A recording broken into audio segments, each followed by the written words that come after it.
I have a lot of friends who are sober, a lot of friends who are straight edge, a lot of my friends who are going through it. I know struggling with substance abuse and alcoholism can be really, really hard, especially knowing who to turn to. It can be really, really daunting. I'm here to say that a good friend of mine and his friend started this incredible treatment center called Refine Recovery.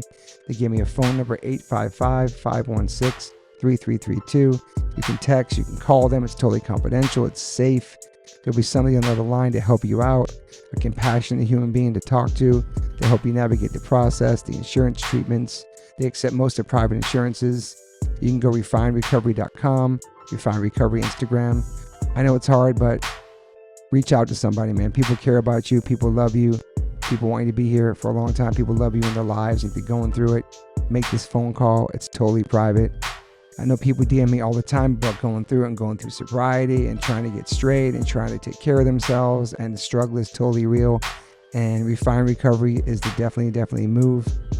Reach out to them, 855-516-3332, or text them, 855-516-3332. You can call or text this number anytime, 855-516-3332. You know the drill. This number is here for you to call. As we get older, we start paying attention to what we put in our bodies. I personally have been listening to my body since I was 18 when I went vegan. I've always been focused on my health. It's super important, mental and physical health. But it's really important for people who are just starting to get more healthy and trying to step up their life. Doing your homework, reading the labels, researching and verifying everything that's quality. It's part of the game these days. That's why I started drinking AG1s. I'm so proud to have them sponsor my podcast. AG1 is a foundational nutrition supplement that delivers daily nutrients and gut support and is backed by multiple research studies. You can trust what you're putting into your body. We're all so busy these days, so just throw a pack of AG1 in the morning into a cup of water and shake it up and drink it. I love the way it tastes. I do it every single morning. It's part of my routine. I bring the packets on tour. It's an incredible life changer for me. Many supplements only reference research from ingredients in their product, but I trust AG1 in my daily routine because it's constantly putting the formula to the test. It's backed by multiple research studies, and one of those research studies, AG1 was shown to have double the amount of healthy bacteria in the gut, which is super important because these help digestion in the immune system and the immune health. And these bacteria are known to help with digestion as well, gas and bloating, which I freaking need. And it also promotes regular bowel movements, what I can attest to. In another research study, 97% participants felt more energy after 30 days, and 91% of the participants noticed that they needed less coffee after 60 days. I quit coffee like 5 months ago. I know I'm good on that. But AG1 is packed with a variety of nutrient-dense ingredients and is the perfect complement to my healthy diet. I drink it because I know it's going to work, and it gives me a peace of mind covering all my nutrition bases for the day. In fact, I trust it so much, that's why I'm spreading the word about it. That's why it sponsors my podcast. Thanks to Angie Huberman for turning me on to AG1s, connecting me with them, and now they're part of my podcast. It's so easy and satisfying to start your day with AG1s. Try AG1 and get a free 1-year supply of the vitamin D3K2 and 5 free AG1 travel packs with your purchase at drinkag1.com/OLLC. That's drinkag1.com/OLLC. It's never been a better time to focus on your health and wellness and get back on track, man. Take control of your daily health. Health is wealth. Got to give a big shout out to Liquid Death. I've been in a band called H2O for 30 years, and my first real job with a company is a water brand. Go figure. Love you, Liquid Death. Love the people. Love the brand. Love the concept. Love what they give back. Love the community. Love what they do for the environment. You can go liquiddeath.com/OLLC and get free shipping on any of their merchandise that they make. They have such incredible collabs. Also, if you want to hear the story of the CEO, my good friend Mike Cesario, on the podcast, you can go to episode 115, part 1. And then 2 years later, we dropped a part 2, which is episode 275 with the CEO, Mike Cesario. Just a man from Delaware with a dream, worked at a marketing company, and made this become a reality. Liquid Death is an incredible company, incredible water, incredible people. And I'm super, super honored to be part of them. They sponsor my life. They sponsor everything, my family. So go liquiddeath.com/OLLC and get free shipping on anything you want to buy on that site. If you want to get water, it's exclusively on Amazon.com. Murder your thirst, y'all. How to sit my butt in a chair for millions of hours in order to just get it done. That's amazing. I'm so intrigued by the Oasis stuff and Coldplay stuff too. Oh. Coldplay's my favorite band in the whole world. Wait, what? They have like 3 tattoos. Wait, you're kidding. No, man. We're recording now. We start the whole pod with Coldplay. Yeah, my favorite group. I have Coldplay across my fingers. I've like seen them 1,000,000 times. I cry every time I see them. They're like my super, super favorite band. I swear to God. Okay. All my listeners know. People that know me know I'm obsessed with Coldplay. Okay, why? Because I love their music and something about Chris Martin's lyrics and about their music. It makes me feel like a certain way that U2 used to make me feel like when I was a kid. And when I go see them play, it's so fucking magical, and the crowd is so diverse, and it's so much unity in the crowd. It's just beautiful. Everybody has their wristbands on. It's just like, I don't know. His voice just does something. Every record they put out, I love every record. They never put one song out I don't like. It's interesting. They never let me down. Oh, you have no words speechless. For this. I love it. You have no words for this. No, I think it's beautiful. Like I've always loved Coldplay, of course, in the beginning and when they first came out. Yeah. And then when I did that photo shoot, and then I met my husband, and he has 3 boys who are all musicians, and they love Coldplay. Okay, and it's not just me. Chris Martin, the oldest Langdon, Chris Martin is like his spirit animal. Like, same. Yeah. He wants, I don't want to say anything, but he's so inspired by his process. Yeah. And how he writes and how he lives his life. Just super positive. I have friends in this camp. I found out later, friends who have been with him for a long time, and said that he's everything you think he is. And he's so sweet and he's so positive. And yeah, I was at Crossroads, and I was walking out of Crossroads. He was standing outside with somebody who I looked like Rick Ocasek to me. But it really wasn't. I'll tell you after who it was. I didn't even care who that person was. And he was just standing there, and he opened the door for me, and I was coming out, and I was just like, I don't know what I said. I just showed him my tattoo or something. He goes, "Oh my God, come here." Like, he's like, "Can I hug you?" And he gave me a hug. And then he's like, "Want to take a photo?" We took a photo, and he gave me his pin he was wearing. It said "Love." That's like his nonprofit. And that was just a moment, dude. It was fucking crazy, man. And he was like, the person he was with was, God, you're going to be so mad at me too. He looked like Rick Ocasek, but he wasn't. People love him. Oh. He does soundtracks for so many people. Oh, musician. You would never think he was friends with Chris Martin because it's almost like night and day. Okay. And he does movie scoring, and Tom Waits. Oh. Does he have black hair? No. Tom Waits. Not Tom Waits. No. I cannot imagine that. That's Nick Cave. Nick Cave. It was Nick Cave. Oh, that's weird, because I was about to segue into talking about how my friend went to Nick Cave and got sat next to Chris Martin. It's Nick Cave. And he was like, "Is that Chris Martin? Am I sitting next to Chris Martin? This is so crazy." And Chris Martin just wanted to like chit chat with him. So yeah, it was him. Oh, wow. And I told my friends, all my friends, like, dude, you didn't say hi to Nick Cave. I know nothing about his music or anything. Right. But yeah, it was him. That was a crazy moment. Okay, I got to start going to Crossroads more, because that's where you met Josh Brolin. That was across the street, yeah.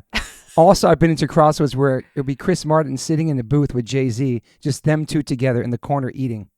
Oh. They're like best friends. Okay. Interesting. I wonder who pays for that meal. Who puts out the black card first, I wonder. Yeah, I'm going to say maybe Jay-Z. Yeah. But Chris probably does it because he's so sweet. Because he's the best. Okay. Welcome to the One Life One Chance podcast. I'm your host, Toby Morse. We've already started this conversation with my friend from many, many years. We have not seen each other, maybe run into each other throughout the past 20 years or whatever. Piper Ferguson, thank you for being here. Thank you. Hi. For the listeners, we'll get into this later, but she directed the One Life One Chance video and also the Ice Cube It Was a Good Day video, which she sent me some B-roll from it today. It's just crazy, like hearing my voice and seeing some of the people in the footage and just that time period of our lives, you know? Yeah. It was amazing. How do we meet? How do we get you? Like, how do we connect? Well, I think it started out at Epitaph Records. Were you on that label in the beginning? Yes, ma'am. Yeah, that was it. Because I was working for Epitaph a lot, and Anti, shooting photos. Yeah. Doing videos, did Merle Haggard, Joe Strummer, every Buju Banton, so many artists. And then when they needed a video for that, they called me to come in and make something interesting. And we shot that on One Life One Chance video at the Twin Towers, which is crazy. Well, yeah, I think I told you that story, how I told my production company I wanted to shoot it at the World Trade Center. Yeah. I don't know why.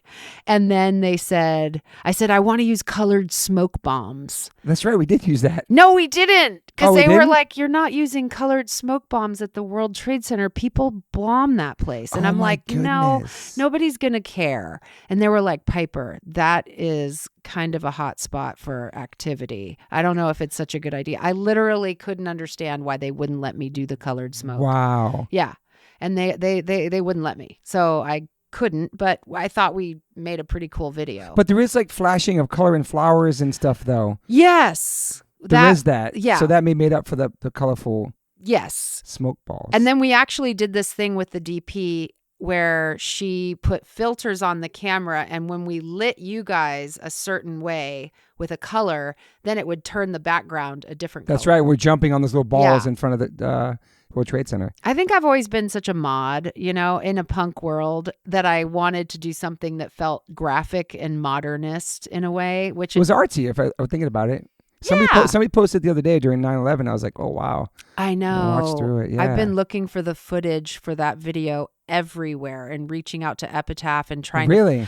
because I have all this amazing B-roll of the Twin Towers that we shot in that Yeah. kind of colorful Warhol-ish looking And the style. the double decker bus we did too. That was the next video. Though. Dri- oh no, No, that was One Life, That One was One Chance. Life, One Chance. Driving You're through right. Times Square, playing on top. That was so cool. All of our friends were on the bus. Oh, thank God, that was nobody really died. cool how that worked out, man. I was so worried because the bus was driving under street lamps. Yeah. And if somebody would have been stood up, Yeah. they could have. Oh, the whole time I was like, oh God, nobody stand. That was so fun though. It was really fun. Good idea. And then we filmed in my super small apartment that I lived in before I moved to California. Me and That Moon's was the apartment, other like, jumping video, out of my though. bed. Yeah, that's another. That's an Ice Cube video. That's yeah. right. Jumping out of my bed. That was so fun. My friends Laura out of Jimmy Marino and like shooting in that park. Mm-hmm. Interesting story. There's a hotel on the corner of that park. It was the Howard Johnson's, and that's where my son was conceived. Oh, sweet. I brought him there before, and I was like, we shot a video here once, and this is where you were made. It was just funny. We had all of our friends in the video. Yeah, it was great. Well, I think you probably did a lot of for the first video, I came up with the concept. One Life, One Chance, yeah. Yeah, for One Life, One Chance. But I don't know. Was a double-decker bus my idea? I don't know. remember. Probably. Yeah, I can't remember, but maybe, yeah, because I thought that would be kind of fun. And I was a tourist Yeah. in New York. I mean, I had been to New York before, but I hadn't spent a ton of time there. So for me, it was like World Trade Center, double-decker bus. Sounds good. It worked, though.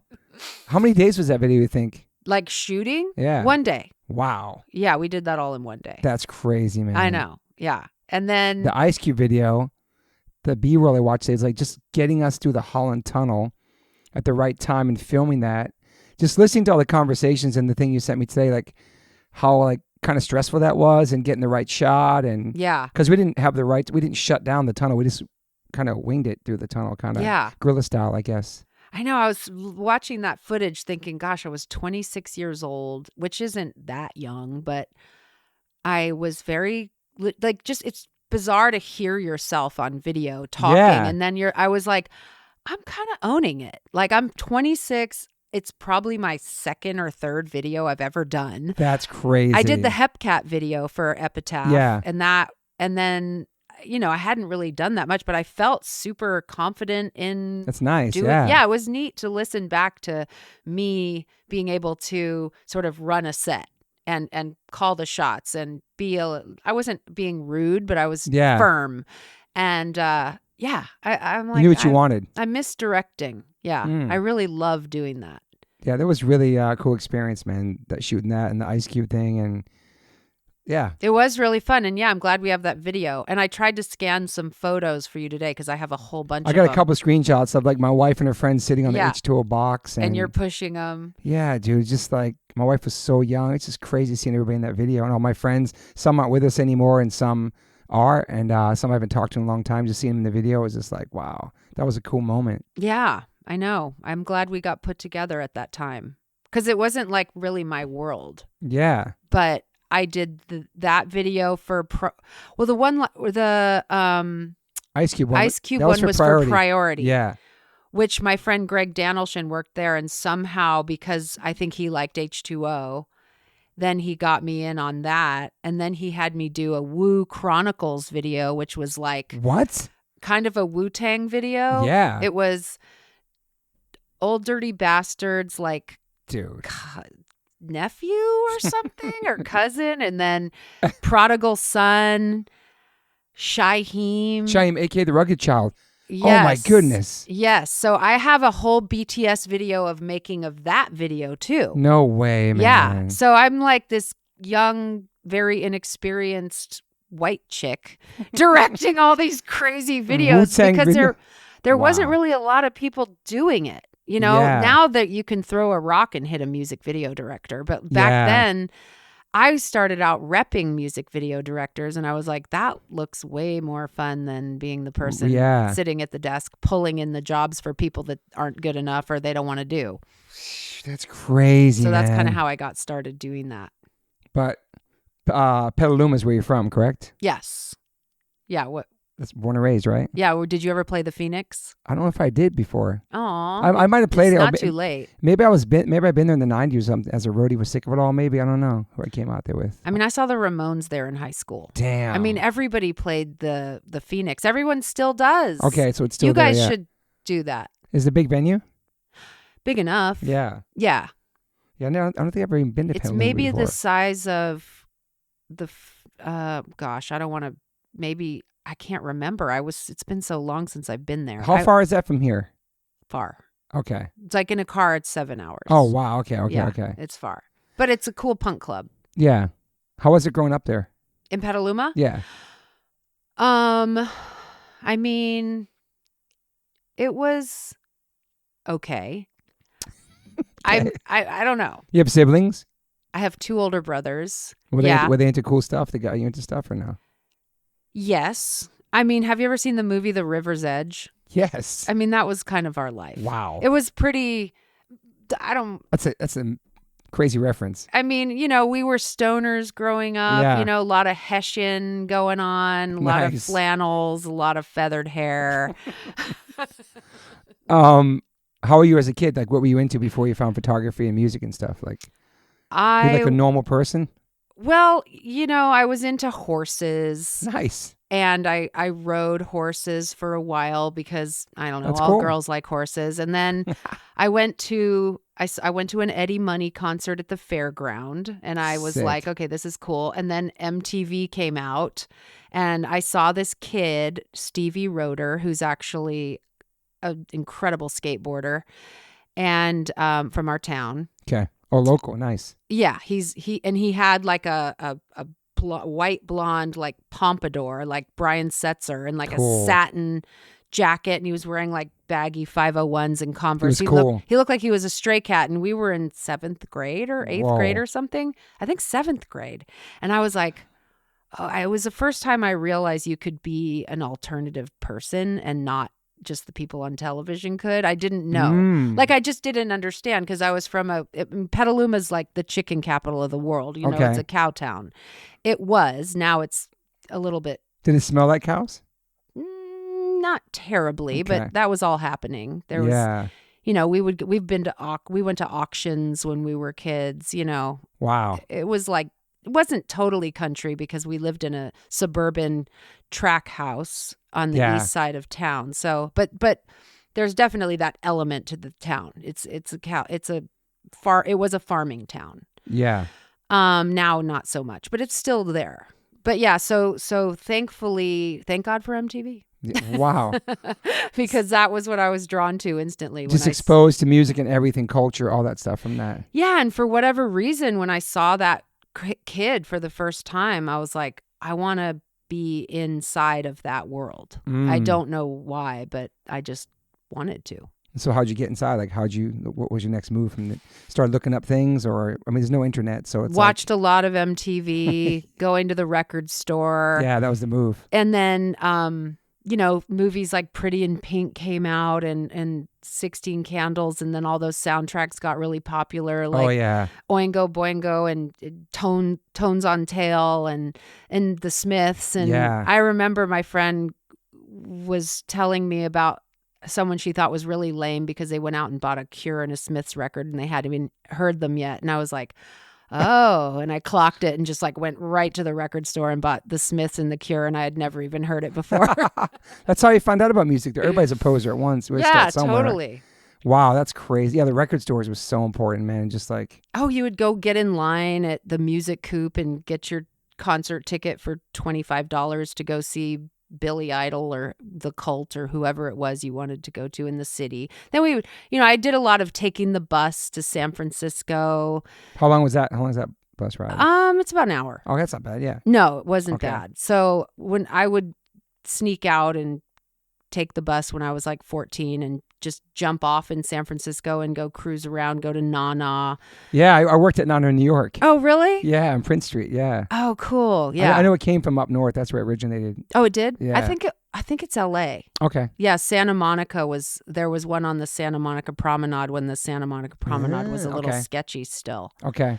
But then there was the Nana in San Francisco. They had the clothing store. Then there was a store in the middle. Then there was the shoe store. And That's cool. and there was a lot of rockabilly dudes in my town, the Estrella brothers. There were 4 brothers. They were Latino. They all were rockabilly. They all wore the Ramones leather jackets and had pompadours. And, there was just this, I was just cling to these people that were different. Yeah. And yeah, I don't know. Were you brothers into stuff like that too or no? Yeah. My brother Mark, not quite as much, but he was obsessed with music, the Police, and but then my brother Wade, he works at the Fonda. Oh wow, he's been working there for a long time. Does sound and load in and how long has he been there for? Gosh, he's been there for a minute, like maybe 8 years, maybe. Because I worked at the Fonda. Really? I worked for Golden Voice about maybe 8 years ago, when in between records and my son was being born. That was a long time ago. Okay. And I was like setting up gear, working with all my friends there. Yeah, it was interesting. Yeah. Maybe. He had. Maybe I missed him there. I don't know, but maybe. Yeah. I love the Fonda. It's a great spot. Yeah, it is. So he's a little more metal than me. Okay. He likes harder edged music. So he's very funny. His name's Wade. Okay. That's awesome. Yeah. Yeah. So and it's great because I have 3 stepsons that love music, so they get to go hang out with Uncle Wade in the sound booth and watch they just went and saw Clairo. That's cool. This girl who's like, I hadn't heard of, and she has like 24 million monthly listeners and just sold out 5 nights at the Fonda. And I'm like, what? Oh God. This so many artists I don't know about. So true. Yeah. And they're very good. Really good. So your mom was playing like Dolly Parton in the house and stuff like that, Elvis and all that? Yes. A lot of that kind of stuff. That's cool. Yeah. So I definitely was attracted to, laying on the floor and listening to records and just, it's funny, like I go through phases where I don't have time to be into music as much as I usually am. Because you have kids, you have a life, you have to work, you have to make a living, you have to do productions. But it's funny, like I've been going to more shows lately and I realize how happy it makes me. Yeah. I don't know why. I mean, I guess I do know why. Everybody loves music and going to shows, and that's why they're selling out all over the place. Yeah. And that's why, it's unfortunate that bands don't make as much music as they did selling records, but it's forcing them to tour more. And it's forcing people to get out more and see more shows. Yeah, I think hear and see live music. It's great because it's like you feel filled up. Your cup is filled up by the end of the night, and then you get to wake up the next morning and be inspired, post your photos, talk to all your friends about how amazing it was. People call me the next day. How was Pulp? I went to Pulp the other night and I ran a Britpop mod night for 15 years every single week. Yeah. Without a break. At Cafe Blue? Well, there was Cafe Blue was the first club. Yeah. Shalise, my best friend, and I started in 96. That's so cool. I know, it's crazy you started that. Yeah. And then we did Bang with this couple guys, Jason Lavitt and Joseph Brooks, and Bang, what somebody said to me, do you think that because of Cafe Blue and Bang that there's a reason why Pulp was able to sell out all these shows and play 4 nights in LA, because we played them every single week for 15 years. Damn. And I'm like, I would like to think maybe we were a little bit of a part of why everyone knows them. Not to say that obviously Pulp are amazing and people know who they are all over the world, but I think we had a little part in that. I mean, we had people, I have video of people on dance floors going party crazy to Pulp every single Saturday night for years and years. Yeah. So I think it helped. That's cool. For sure. Yeah. So you started going to shows and when you were in high school? Pretty much. Yeah. I mean, I didn't go as much as I would have liked to because I had a job. But yes, I started going to shows in high school and I went to Gilman Street and I started getting, my friend Molly Spooner got me, we were into ska, but when the scooter thing and mod, and that felt like more my world. Yeah. When the third wave of ska started with, No Doubt, I saw at the Bears Lair at the Berkeley Square. Berkeley Square, yes. Or no, I went to Berkeley Square where I'd see Operation Ivy and all those kinds of bands. But then at the university, I saw No Doubt. I don't remember the year, but it was a long time ago. Yeah. But yeah, so once ska started breaking and there was so many fun shows, we started meeting all the bands like New York Citizens. Do you remember that ska band? Yep. And the Toasters. And I remember when I graduated high school, my best friend at the time and her grandma lived in Queens, so we went there. And the first day I was 17. The first day we got off the plane, we went to CBGB's. Wow. Because the Toasters were playing. Oh, the Toasters. That's awesome. And I have a picture of all of us there, and it was the first time I'd ever experienced humidity. Yeah. It's so hot. The ceiling was dripping. I know, dude. Oh my God. I was like, this is so gross. But it was, all for you have to be punk rock if you're going to have those experiences. Wow, 17. That's cool. Yeah. So we went there and then we went to see Bad Brains in Long Island. Really? Yes. Wow. That was incredible. I just was so lucky. What year was that? 88. Yeah. Wow, man. That's freaking nuts. Yeah. And we went to Mars. Mars Bar. Yeah. Well, there was a club that I guess it was called Mars, and somebody maybe said Spike Lee started this club. It was on the west side, right? I don't remember. Yeah, I've been to Mars. Yeah. So I saw Fishbone there. Okay, yeah. And then we went to the Limelight. I mean, we went and we spent every day at Bleecker Bob's and we met all these like mod skinhead guys. I mean, I would say they were skinheads, but it's hard to say because there was sharp skins, It's hard to talk about your mod ska past because we hung out with so many skinheads because that's part of the scene. Yeah. But nobody understands that they hear that word and they automatically go there. I mean, not to say that skinheads aren't knuckleheads because they are. They still fight, but that doesn't mean they're racist. Yeah. They were just skinheads against racial prejudice. So we met all these skinhead guys that were into the ska and mod scene. Not really the mod scene. It's so hard. I need to do a documentary. Don't take this idea, anybody, and break it down into like a tree. It's never really been done before, I think, with the skinhead culture. Yeah. Well, not just skinhead culture, but mod culture, ska culture, the modernist jazz culture, where it really all started, and then it evolved from the Jamaicans coming to London and bringing their music, and I have written a film that I would love to make one day about ska. That's cool. Starts in Jamaica, goes to London, comes to LA in 91 for the third wave of ska. It's about a father-son journey. That's amazing. Yeah, I have a script. Nobody steal that. Yeah. I have a script. You should do it soon. I know. It's perfect timing. Yeah. Because ska's coming back. Such resurgence of all that. I think it really is. And people either make fun of you for liking ska, but there was some meme recently that was really funny about ska, or it was people love it so much and some people just don't like it, but so we were in this we started rolling in the ska and the mod scene, which merged together. Oh wait, I was talking about being in New York with my friend. Yeah, when you're 17. Oh my God, we were like running the streets. I mean, it was like I have this vision of being in New York, and I couldn't find my friend, and we didn't have cell phones. She met a guy, I met a guy. Yeah, I went to some apartment, she did some other thing, and then there was that cube in St. Mark's Square. the Astor Place. Yeah, And there was some goth kids. This must have been 4 a.m. and they were spinning the cube. Yep.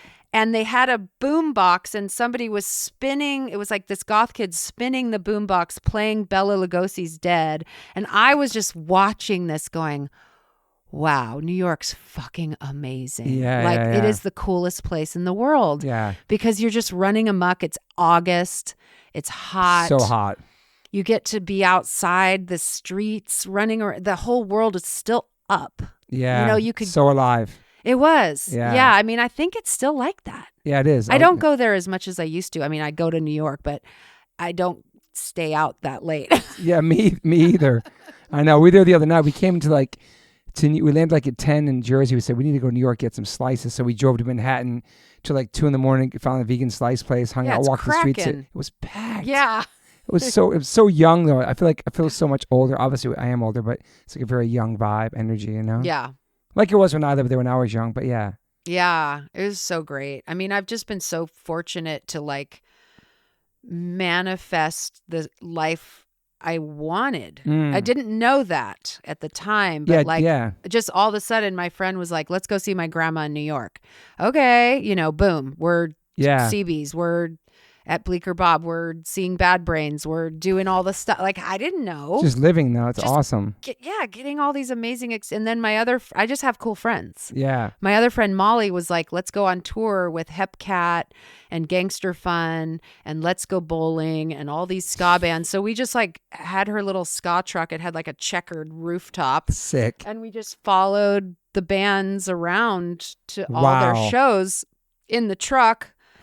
And had the best time ever just because I was 19. It didn't matter. I didn't have to do anything. Yeah. You know, like I was going to junior college, but what did you want to do at that point? Nothing. Obviously you graduated high school. I went to college, so I didn't really know what I was in high school, but I wasn't like the kind of person that was like, I want to be a journalist or I'm going to be a doctor. Or, I want to be a fireman. I didn't know. So Were you good in school? I'm going to say no. Okay. I did graduate high school. Sometimes when I applied myself, I got on the honor roll and did okay. But for the most part, I didn't care. Yeah. I had a full-time job. I bought my car when I was 15. Wow. And I had a job. What was your job? Kentucky Fried Chicken. No way. At the drive-thru, yes. That is incredible. Yeah. And you bought a car from that? Well, I had a paper route. I had all kinds of jobs. So you've been working for a long time. And my mom owned a print shop, so we had to work there collating and making books. My mom's printed all the first like Hewlett-Packard computer manuals that were 350 pages long. Wow. So our job was me and my brothers would like blast Van Halen and just like make books and do other things that we probably shouldn't have been doing. Yeah. And that was in like 9th grade. And that's crazy. And so I just always worked. I always wanted my own money. That's awesome. So I had my paper out when I was 11. And then that's cool. Because my parents were cool. They paid for stuff. It wasn't like they would tell me, you can't have that. They were cool about it. But I just wanted my own money. So I paid for a lot of stuff for my horse. And then horses are expensive for sure, yeah. Well, I would lease horses from people in Petaluma. So there was these people that had horses they didn't ride. So I'd give them like $75 a month and I could go ride the horse whenever I want. You could lease a horse. That's cool. You can lease horses. Wow. Because people don't have time to take care of all their horses. Yeah, They're looking for people to just pay them something to be able to ride and take care of it. And how'd you get into horses? Just like them? Probably being a girl. Okay. I think it's kind of a girl thing. Okay. Don't all girls love horses? I think, yeah. Also cowboys do too, but yeah. Yeah, that's a good point. Yeah. But yeah, that's cool. Yeah. Girls go through that horse phase. But yeah, so I wonder what it is with that thing. Yeah. It's girls love horses. Yeah. I know. It's a thing. Okay. I still do. Respect. Yeah. So they start going to shows. Yeah. You're traveling to San Francisco, you're taking the bus, you're going to see some concerts, but you're not taking photos yet or nothing. No. So I went to college because I didn't really know what else to do. Yeah. And then when I finally transferred from San Francisco City College to San Francisco State, I had lived in Spain. I went to school and did a semester abroad there. Oh, wow. And lived with a family and traveled around. That was interesting. You're an exchange student or something? No. No, it's just you pay to go Okay. to live in Spain. And Interesting. yeah, so that was cool. I mean, it was hard because there was no internet yet, and I was such a nerd about music and magazines and pop culture, and that was happening. Yeah. but it wasn't like So it's delayed over there, there was wasn't a it? lot of Macarena happening. Ah. And then I did go back actually. But so when I went to San Francisco State, that's when the Real World San Francisco started up. And so I got an internship on that. No way. Yeah. That was the first Real World, wasn't it? No, it was like the third. Okay. So it was New York, LA, San Okay. Francisco. But the San Francisco one with Puck Oh, yeah. and Pedro, who sadly passed away from AIDS, who was on the Real World. Wow. What happened to Puck, I wonder? It's funny. I was in San Francisco and I used to listen to the Alex Bennett show, and Puck was on the Alex Bennett show. As of recently? No, this was a long time ago. I was in college and I called in the Dude. station and I was like, I know Puck. Anyway, so Puck was like, so the guy was Who's the like, oh, there's character? this girl wants to meet Puck, and he said on the radio, or no, they gave me Puck's number to call him. Wow. And so and then I called him and we made a date to meet at DNA Lounge or something in San Francisco. And then later the next day, more girls started calling in that wanted to meet Puck. And then he goes, okay, anybody that wants to meet me, Friday night, DNA Lounge. Oh. And I was like, we had our date there, so I just didn't go. No way. Wonder if those girls showed up or not. That's crazy. I don't know what happened with Puck. Puck, are you out there? He was so interesting, man. He was just so, I don't know, I forgot his. He was cool. Yeah. I remember, the other guy always had his shirt off. It was the first season. He was jacked. He was like a model. He always had his shirt off. Maybe it's in the first season in New York. Maybe. Though. The New York one was pretty DIY. I loved He's it. pretty famous. He was. But anyway, I used to always see him at Runyon Canyon as of up until like months ago, shirtless and barefoot at Runyon Canyon. From the Real World. Looks exactly the same. Just like gray hair. It's Wow. crazy, dude. That's He cool. was like the handsome model one. He's like super buff. I don't know. I forgot his name though. Okay. That's so. I did too. So you worked on that show. Barely, but yes, I worked. I also had the internship there, and then an internship at Viacom, Wow. making like little snippets for their show they had about the city. And so yeah, I started getting really into. I studied broadcast communication electronic arts at San Francisco State. That was the major. And Okay. so I did that, and then graduated, moved back to Spain to teach English for half a year. You were teaching English there? I did. Wow. Yeah. So I learned that. That's cool. How was that experience? I mean, it was a way to make money. I wasn't like stoked about it. Was it hard?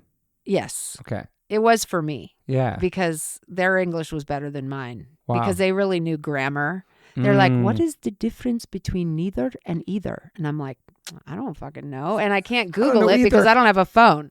So there was no such thing as a phone. They would ask me all these questions that I just really didn't know how to answer. Yeah. As far as grammar was, grammatically you say things, but you just aren't sure why. So I didn't really.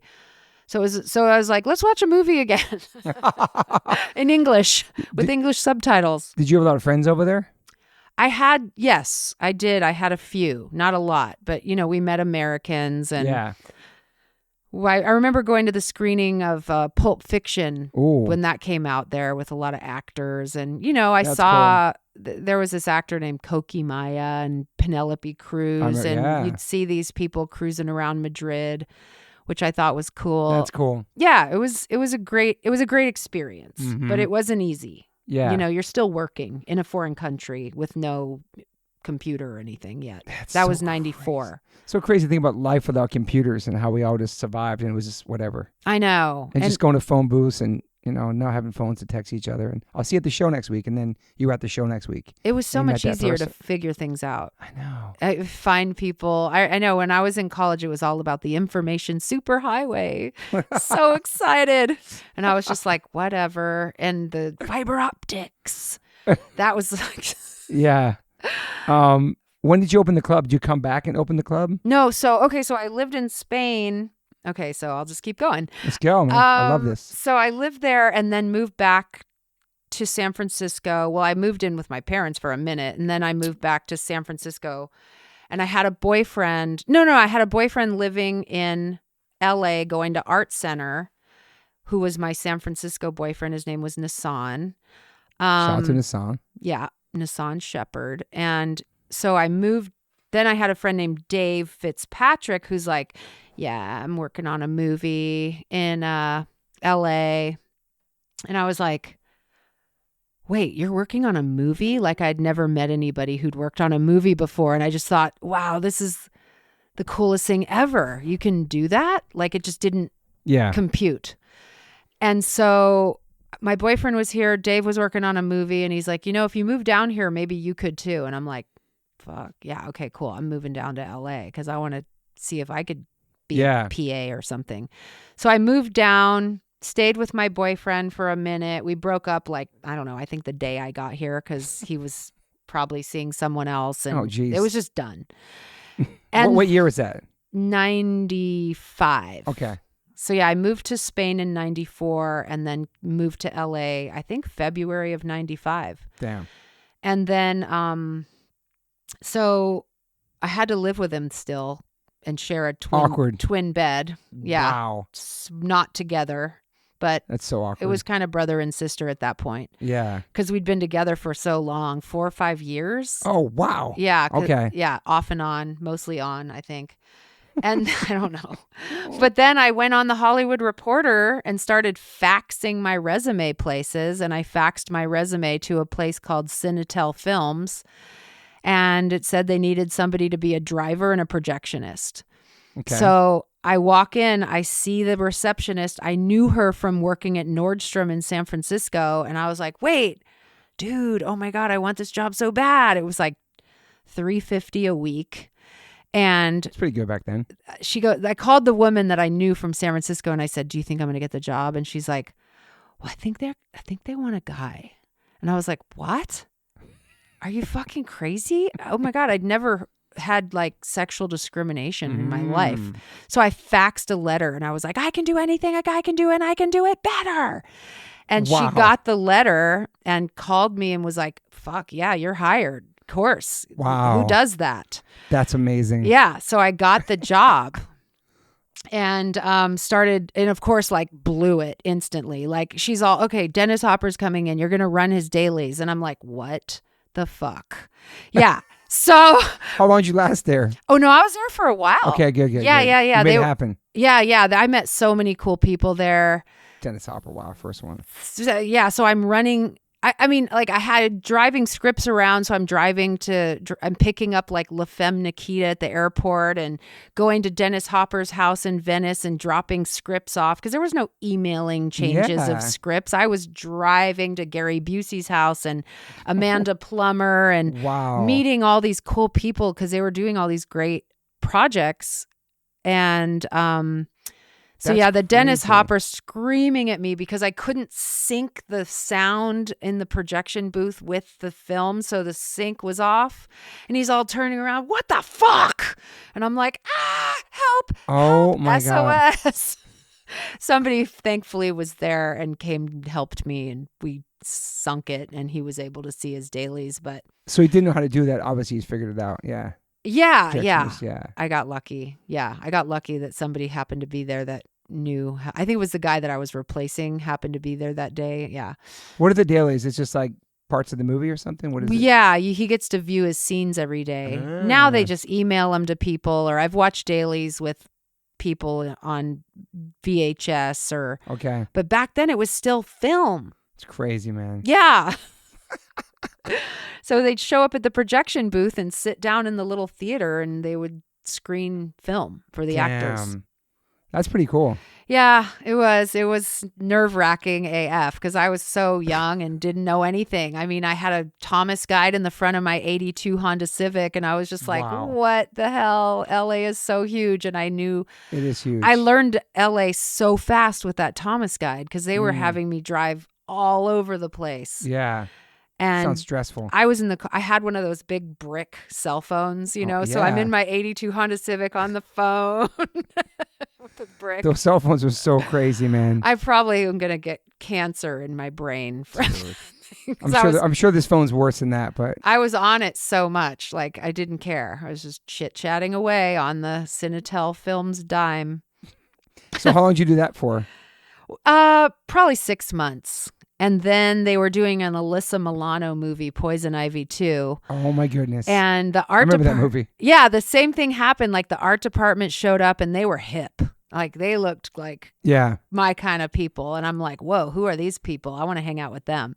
And they were like, we're the art department. So I was like, can I work with you guys on the movie? And they said, well, we're doing some Saturdays. You can come intern. So I would show up on the weekends while they were making that movie and just move plants around, fluff a flower here and there. You're just in the mix. You're getting in the mix slowly. Yeah. And so then they got the production designer was this guy, Robert DeVico. I have no idea what happened to him. So then they got this movie about James Earl Ray, the man that killed Martin Luther King. Oh, wow. Wait, that was James Earl Ray. Pretty sure. So then they asked me if I wanted to be a art PA on that movie, which I took a pay cut from $350 to $275 a week to work 18 hours a day. Jeez. And then that was really interesting because I went to the Paramount Pictures had this library where you could go photocopy images from tons and tons of books. So I spent weeks in there with that 90-year-old woman who was running the library. I think she was kind of famous. I can't remember her name, but and then I made all these boards for them. And Robert was like, oh my God, I don't even know how I did this or how I I just started researching. Okay. And I'd never done anything like that before. And that really was impressive, actually. I think I printed everything out and showed him everything I had been doing. And then he put it all on boards. And then I just started learning like the creative process with making decks and boards and so, and then that movie was interesting. I met the set decorator I worked for named Lynette Shore. We're still friends. We still talk all the time. And she showed me the ropes and that movie there was like a supermodel actress directing it. Yeah, so it was interesting. That's awesome. And then from there, I started art directing movies, and I didn't know what I was doing. Wow, that's crazy. I went from an art PA to another art PA to art directing a feature. Let's just say I quit that one because I didn't know what I was doing. I was in over my head. But it sounds like you jumped right into the thick of it. Yeah. I don't know how. But it was working though. You know, the only reason I wasn't exactly the smartest person in the room, but I was the most motivated. Yeah. And that'll get you far. I was hungry and I just showed up for everything and asked a lot of questions and worked my ass off and stayed the longest and just busted ass. I was like at thrift stores and filling my car with sheets and pillows and tchotchkes and props, and I would show up and dress a room, or I was dressing like a prison and I was having to create different personalities for each prison cell with and we would go to the thrift store and just buy shit and just, okay, this guy's into God, so there's crosses and then so I just figure it out. You're doing everything, just learning. Oh my God, learning so much about making films and making productions. And then but not documenting, not taking pictures and nothing. I didn't even shoot yet. Or think about it. No, I have some pictures of me with like Lou Rawls was in one of the films, and who's the other guy that was in worked on this movie Uncle Sam, which was a horror movie directed by John Lustig, the guy that did Maniac Cop, and Isaac Hayes was in that movie. So that was pretty cool. But then, I love my best friend, But she moved to town and was like, oh, okay. So then things got slow. And I'm like, I'm going to move. I didn't have any money at one point. So I was like, I'm going to move to San Francisco and work the Nordstrom half yearly sale and make some money. Wow, and that's the thing. Then when I moved up there was this club that Aaron Axelson, Eric Shea, Jeremy Goldstein, and oh my God, don't let me forget the one that I know. Omar started a club called Pop Scene. Pop Scene, okay. Which was like Club Pop Scene. Yep, I got it. Okay. Yes. So there's Pop Scene San Francisco, which was like Supergrass, Oasis, Blur, Pulp, Suede, all the big Britpop. And we went there while I was working up there, and I'm like, oh my God. And then somebody said, there's this band named Oasis playing at Bottom of the Hill. Do you guys want to go? And we were like, dude, we're so tired from the half yearly sale. We can't. And then we didn't go. But then but then our friend was like, okay, you freaking blew it. Supergrass is playing tonight. You have to come. I'm not taking no for an answer. And we were like, okay. So we went to Supergrass, and I was like, my life changed. Wow. And I bought my Supergrass t-shirt. I went back to LA. Where are they from? They're all from England. Okay. Yeah. It's crazy. Fast forward, you took photos of a lot of these artists, which is crazy, man. Yeah. That's bananas. We'll get to that. But yeah, you're just going to see these as fans. And yeah, I was just a fan. And Mr. Oasis at the Bottom of the Hill. Fuck, man. Crazy. Kicking myself to this day. Seriously. Just because I was tired from selling pantyhose at the store. And so I went back to LA. Shalise moved to LA, and she was like, dude, let's start a club like Pop Scene here. Where's our people? Where's our tribe? We need to meet our friends. Yeah. So then I had been going to this club called B-Sides at Checka Tempest, whatever, on Santa Monica Boulevard. And I was like, well, I know this place. Maybe we could do it. So we went there, had a meeting. The guy's like, yeah, sure. Take a Tuesday. And we did it. And it started to build, and we almost quit. And then Lush, Sheer, Mojave 3 played at the Palace. We packed our boots, shorts, pants, bras, everywhere we could jam flyers for our club, and went inside the club, and we're like, Cafe Blue, Tuesday, Cafe Blue, Cafe Blue, Cafe Blue. We gave every single person there a flyer. The next week, there was like 350 people there. That's incredible, man. Yeah. And it changed. Before the internet, kids. Changed everything. Well, we used to do mailing lists. Like, we had everything. We would print out labels and fold up an 8x10 piece of paper and stick on the label and staple it. And it would have our little schedule of record release parties and bands that were playing. So DIY, I love it. Yeah. And we rented, and I was... You had no choice back then to do it like that. You had to. And we would go out 7 nights a week. And my stepkids are just like, how the hell do you know everyone? And I'm like, because you had to go out 7 nights a week to meet people in order to make your thing happen, whatever you weren't it meeting was. People online or nothing. Yeah, no. You had to be in the mix. In person. In IRL. Yes. You know what I mean? It's so crazy. But that was just like the norm. You had to do. You had to hustle like that. You did. Yeah. And then Shalise worked at Moonshine, which was this techno label, electronic label. And then Paul Tillett, who, as sure you know, Paul T. Yeah. He used to come to Cafe Blue. Wow. And he met Shalise and saw what we were doing, and she asked him to have a job, and he wanted to start an electronic club. And so he brought her into Golden Voice to help him with Jason Bentley get that club started, and it was called Frequency at the Hollywood Athletic Club. So Golden Voice was around back then, obviously, yeah. Oh, yeah. Yeah, that was, And they were like, we got to get in on this electronic music game, because it was like... Way before Coachella. Oh, yeah. Coachella. And so, okay, well, fuck it. I'm going to tell my story about Coachella. Let's go. So it's not in the book, but... it's exclusive, ladies and gentlemen. Yeah. So, obviously, Paul he did like Pearl Jam, and he had done some shows, I think, at the Empire Polo Fields. Mm-hmm. And he has, and Coachella was like a twinkle in his eye. Yeah. But Shalise and I were like, Shalise was like, I want to work at Golden Voice, but we already have this trip booked to go to Glastonbury in England. Damn. So I can start when we get back. And Paul was like, I want to go. And we're like, yeah, great. So he hooked us up with getting in, and we all went to Glastonbury 97. Wow. Yeah. And did Oasis play? No, but Radiohead and Prodigy, but I did see Oasis at Reading Festival in England in '99 with Primal Scream, and that was like one of the greatest moments of my life. That's amazing. It was pretty great. But so Paul T went with you out there, yeah. Well, we went out there, and then we did see him backstage. We didn't go with him. I'm sure he went with like Skip and Bill Fold, and Bill I Fold. can't Shout even out to Bill Fold, man, the best. Love you, Bill Fold. Yeah, I can't remember who Paul went with. Maybe Rick Van Santen, who God rest his soul has passed, but him and Paul were partners. Okay, and he's passed away now.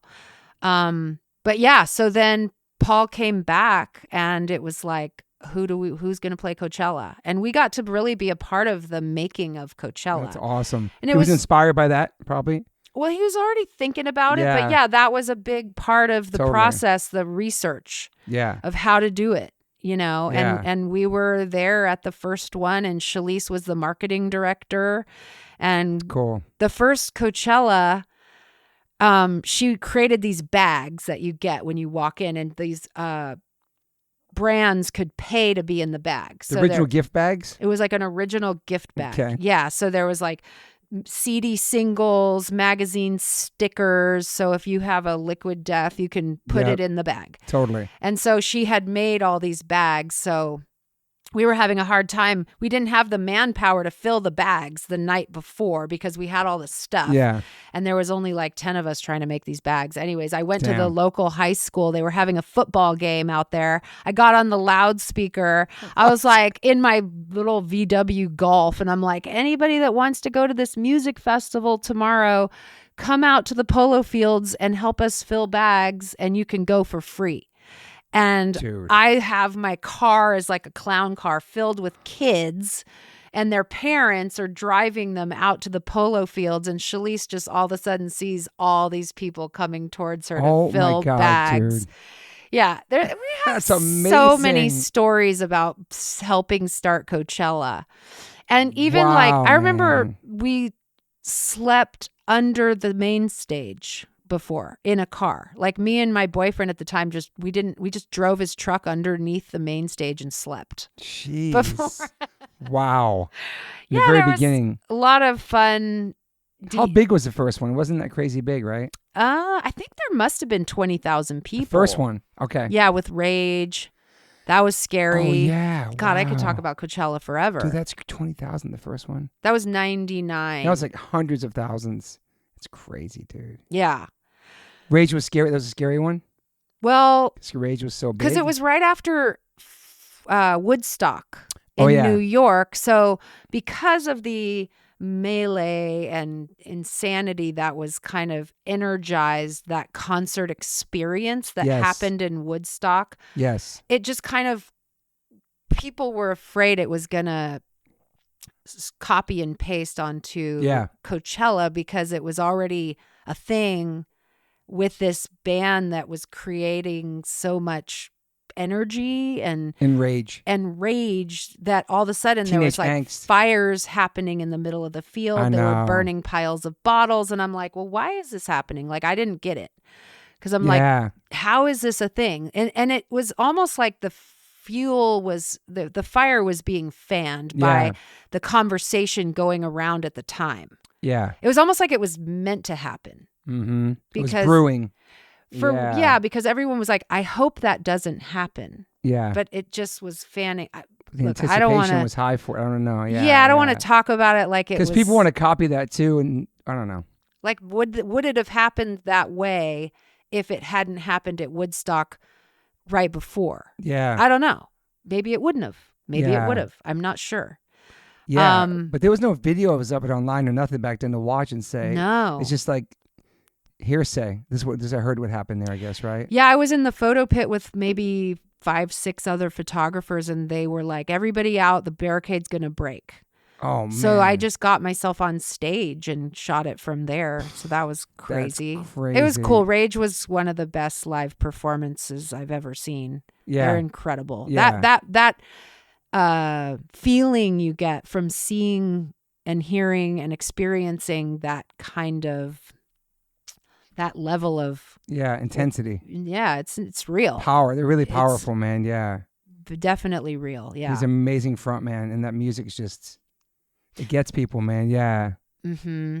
it's I forgot the word I want to say, but people were very in tune with it. I don't know, they're ready to go crazy with it. It's just, I don't know, it connects really well, and the power of it, the control. Just what he says on stage, what the songs are about, the timing, the era, what was happening probably in the government or whatever in politics at that time. Just everything is just like, he's such a leader.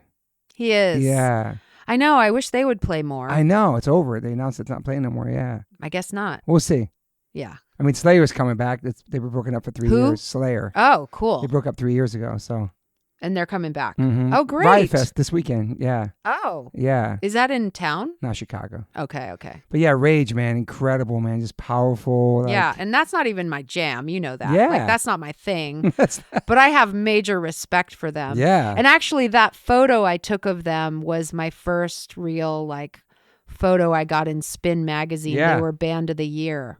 Wow. So that was 1999 Spin magazine. First look at you did your notes. Come on, girl. Impressive. First published photo was 1999 Spin magazine. Yeah, that was. But cool. your first gig was the K-Rock calendar in 1998. Was Supposedly, that it? that's what it says. That was it. The Lisa Warden from K-Rock, now the music director Who's still in the mix, dude. Shout out to Lisa Warden, man. Yeah, OG. big time. She gave me my first shot. That's awesome. Yeah, she was dating a musician, and I had snapped a picture of her and the guy. Wow. She called me and she's like, "You got to bring me that picture." I was like, "Oh, okay." I just took a picture, didn't think anything of it. Yeah. Anyway, so I went in there, and the way I used to show people my work is I had this friend, David Miyamoto, shout out to David Miyamoto too, who ran the Fromex 24-hour photo lab or whatever on Vine Street, and he would process all my film for free. Every Saturday I'd bring in rolls and rolls of film to him, and he would so I had stacks of pictures that I would carry literally in a brown paper sandwich bag and bring out and just start chucking them at people and show them my stuff. Yeah. And they were like, "These are cool pictures," and that was how I showed.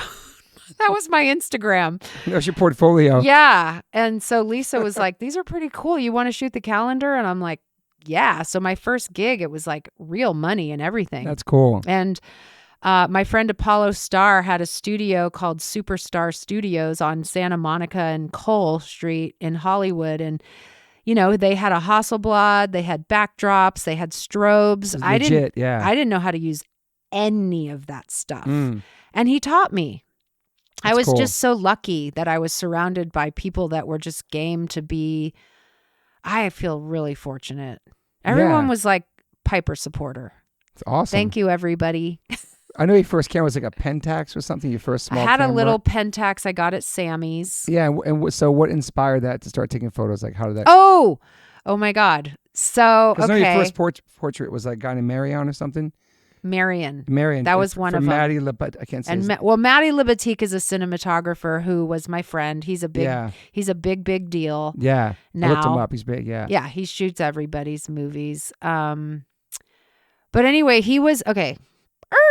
Let's go. I might as well tell you all this stuff. It's crazy. This is your first podcast. You can edit it down. Please. This is great. Edit it down. I'm loving this shit. Let's go. So there used to be this club called Martini Lounge on Melrose. Yep, know it. Okay, so I went dancing there. I was dressed all crazy. Some woman saw me. She's like, "Oh my God, you're so cool. Come back to my business. It's right across the street." It was a music video production company called The Underground. Cool. And she was like, "You have to be my rep. You're just cool." Damn. And I'm like, "Okay, what does a rep do?" And she's like, take people to lunch, talk on the phone.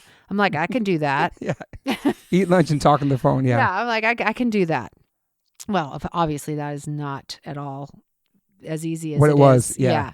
So I get the job there, and my directors are Dean Carr, Floria Sigismondi. I mean, these are big names in music videos. Okay.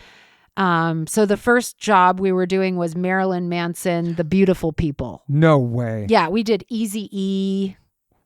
With this guy, Zach Ove. And I was like, yeah, it was crazy. Wow. And then Floria did The Beautiful People. Dean Carr did Sweet Dreams. Okay. So both big songs, man. Oh, I mean, they were doing big time for Marilyn Manson at that point. Because that music was big back then. Huge, it was man. 9 Inch Nails we did. Yeah. And yeah, so I was kind of in the mix with all this cool music video stuff that was going on. But the people that were running the company, I got to say they were a little too cool for me. Okay. I was not cool enough to be a part of that company. I was such a fucking geek. Like, I love indie rock, and I was into... It was too commercial for you, or mainstream, or... No, they were all English. Okay. I want to say maybe a little posh. Okay. Not everybody there. There's Andy Rosen and I are actually still friends. He's also a photographer, and he's shot some killer stuff. He's amazing. But yeah, okay. I was just like, really, I just didn't feel comfortable. Yeah, you weren't in your element. You felt I was not in my element. I was not that rock and roll yet. They were next level, yeah. Yeah, they were partying and just living they were unhealthy lifestyle. But it wasn't even about being unhealthy. They were just kind of a different level than I was. They were more kind of A-list bougie. A-list music bougie world that I was too geeky to be a part of. So then I met these guys that somebody said, oh, these guys want to start a music video faction of their... I did interview at Propaganda, though, there's a company, Propaganda, that David Fincher started, and I heard that before. Satellite was like Spike Jonze's company, and I did interview over there to be a rep, but I didn't get the job. So I did start my own company. Yeah. Where I repped music video directors. That's awesome. Yeah, so I brought in people and started repping, and actually Maddie shot this one video for a director of mine, Fred Sturr, and it was in such an old, beat up house that he almost went right through the floor of the second floor of a building. His leg dropped. Dang. He's holding a 35 millimeter Panavision camera, and his leg went right through the floor. Damn, that's scary. I was like, oh my God, of course, probably no insurance. It was like a $10,000 music video for this band called Manhole, this like female hardcore band. Anyway, Manhole. And so anyways, a lot of tracks were coming in for my directors that they didn't want to do. Okay. And then I went to this place one night to see a band at the Opium Den, which was a pretty great venue in LA. And there was a band there called the Violet Burning that were playing. And I met them, and they were like, I was like, oh, you need a music video? And they said, yeah.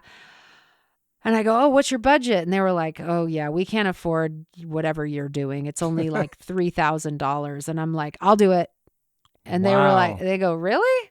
I said, yeah, just let me do it. I can do it. And they go, okay. So I put a proposal together, a treatment, sent it in. It was this label called Domo Records. And my friend Randall was a production designer, God rest his soul too. He's the one that I was working for when I first came down here doing art department stuff. And he was doing a movie, a Tracy Lords like gangster movie on this soundstage in Glendale. And he was like, well, we're off on the weekend. Just move in the music video crew on the weekend to shoot. Wow. Yeah, we got caught, of course. Oh my God, it was a disaster.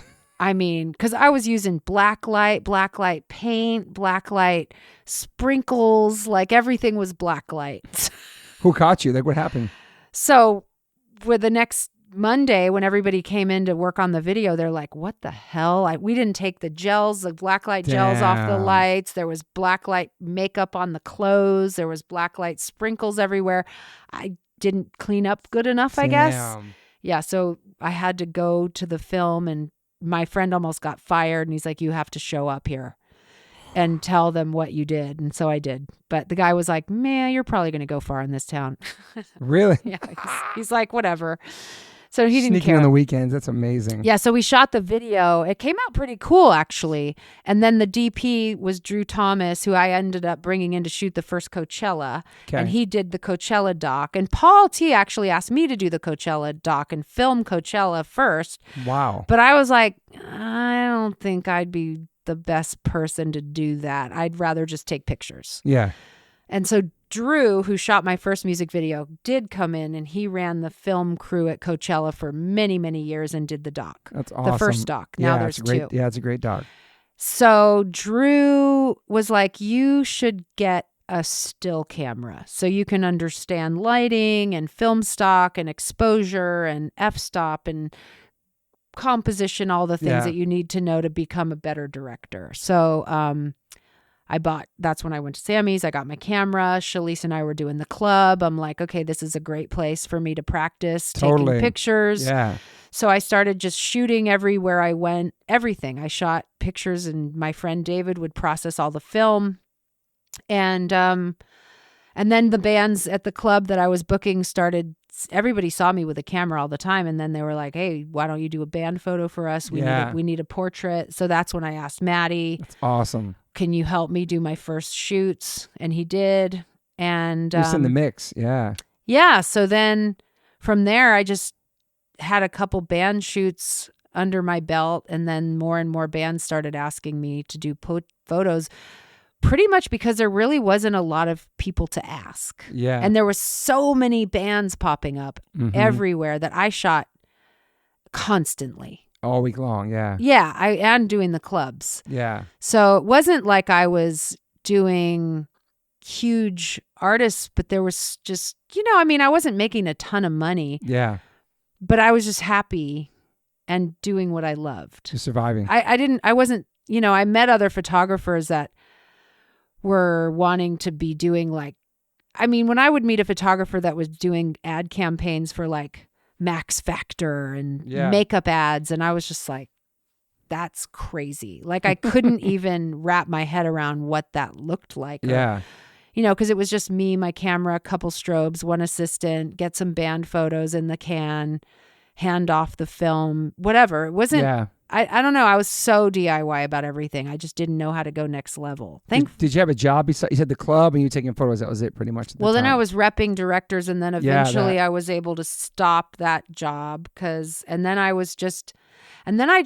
after that, I just lived on photography and running clubs. Wow. Which is what I still do. Yeah.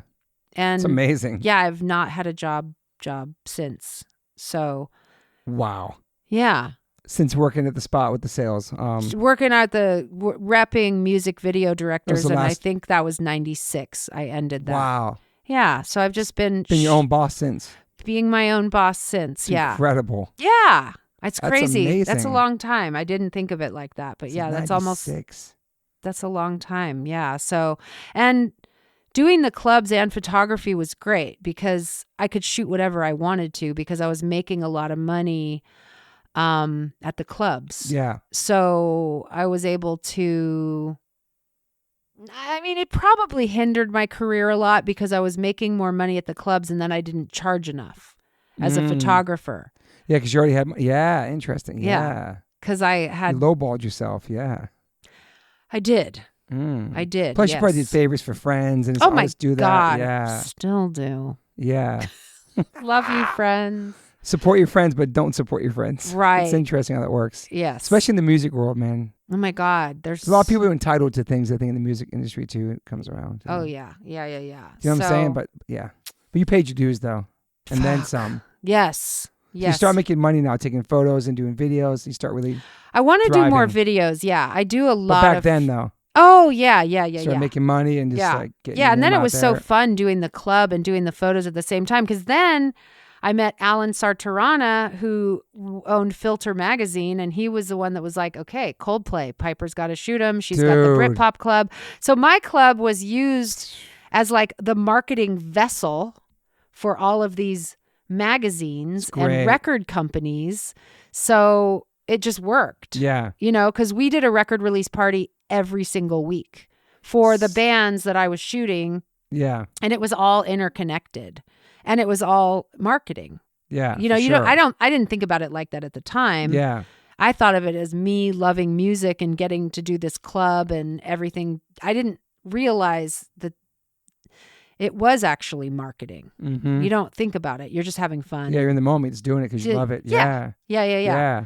And, we were having record release parties for British bands where they would spend lots of money and they would get a double-decker bus and we would ride around the bus in Hollywood with the long pigs and all the kids and drinking, and the bus would stop at the club and everybody'd get off and go into the club and party with the band, Yeah. I mean, really cool marketing ideas these labels were doing. And then they spent so much money on Britpop, and then Britpop never really paid. It didn't pay off for the record companies. It did in England. Yeah, in England, but not here. Yeah. What's considered like Britpop? Is that Blur? Oasis, Pulp, Blur, Suede. There was bands like Sleeper, bands like the Blue Tones, Dodgy, Cast. I mean, there's a million. Yeah. There's so many good bands. Great bands. How about the Chateau Marmont? What's it called? Chateau what? Chateau Marmont? Yeah, you were there at the Coldplay 2002. How was that moment? Great. I mean, of course. Great photos. Yeah. And I shot Joe Strummer there too. I know you for did. Tim. I know. But the Coldplay moment was great. I mean, were you a fan at that point?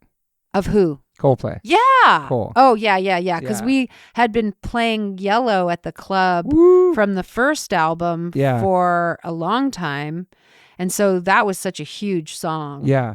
So when huge. Rush of Blood to the Head came out, that was, such a huge moment for it's them. Amazing. Yeah. So. And how'd you meet Johnny Marr? Oh, boy. Did he come to the club or something? Yeah. That's awesome. Johnny Marr came to the club, and my friend Jay Schatz was not technically managing Johnny, but he met Joe Moss, who was the Smiths manager. Yeah. Then Johnny's manager. And so I can't remember how they met, but then Cafe Blue was kind of the thing to do because there wasn't a lot of communing for this type of thing back then in one specific place. So he came to the club. Johnny did. That's so cool.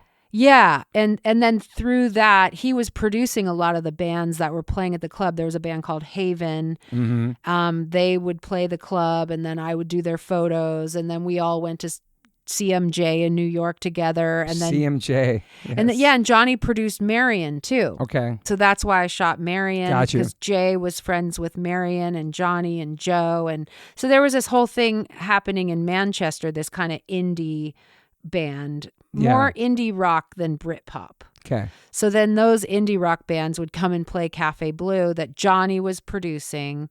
Joe was managing Johnny and those bands, and they were working with Jay here. He was kind of helping marketing them. And that's awesome. So then I was shooting them. So it was this whole intersection of people. And then such an underground thing. It's crazy, man. It really is. Like own subculture. Yeah. Yeah. It was tiny, but it was meaningful. And how big was the club? Like how many people would fit in your club? Funnily enough, it was like we crammed 500 people in there. Okay, that's pretty decent, yeah. Yeah, but it's only a 300 person capacity. I know that because I reached out to them recently because I'm talking to them about doing a reunion at the same place we did Cafe Blue. Wow. And they're like, capacity's 300, and I'm thinking to myself, well, maybe we can cram 5 in, but. What's the place now? What is it? It's called Harlow. Okay. Yeah, it's cool. How many years did you have the club? That was only 4.5. 5. Probably felt like forever though. Probably felt so long. A lot of stuff happened during that period because it was once a week. So it was a lot of weeks. It was like the CBGBs for that kind of music in that world, I think, that culture. Yeah. Because everybody knew about it. They went there. Yeah. There's no other place for that type of music and that vibe. It's really cool. Yeah. Created a scene. Yeah. For sure. I mean, scooters got in free if you rode your Vespa. You could park out front and walk in your suit with your girl on the back. And that's amazing. So yeah, we'd play everything from The Who to the Beatles to, James Brown and Spencer Davis to Blur, Oasis, and then, everything in between, whatever. Did you have a scooter? I did. Nice. I got hit by a car. Cool. Oh, really? Yeah. It's super dangerous. I know. It was a really bad accident, actually. I'm like Bionic Woman. Wow. I got hit in San Francisco.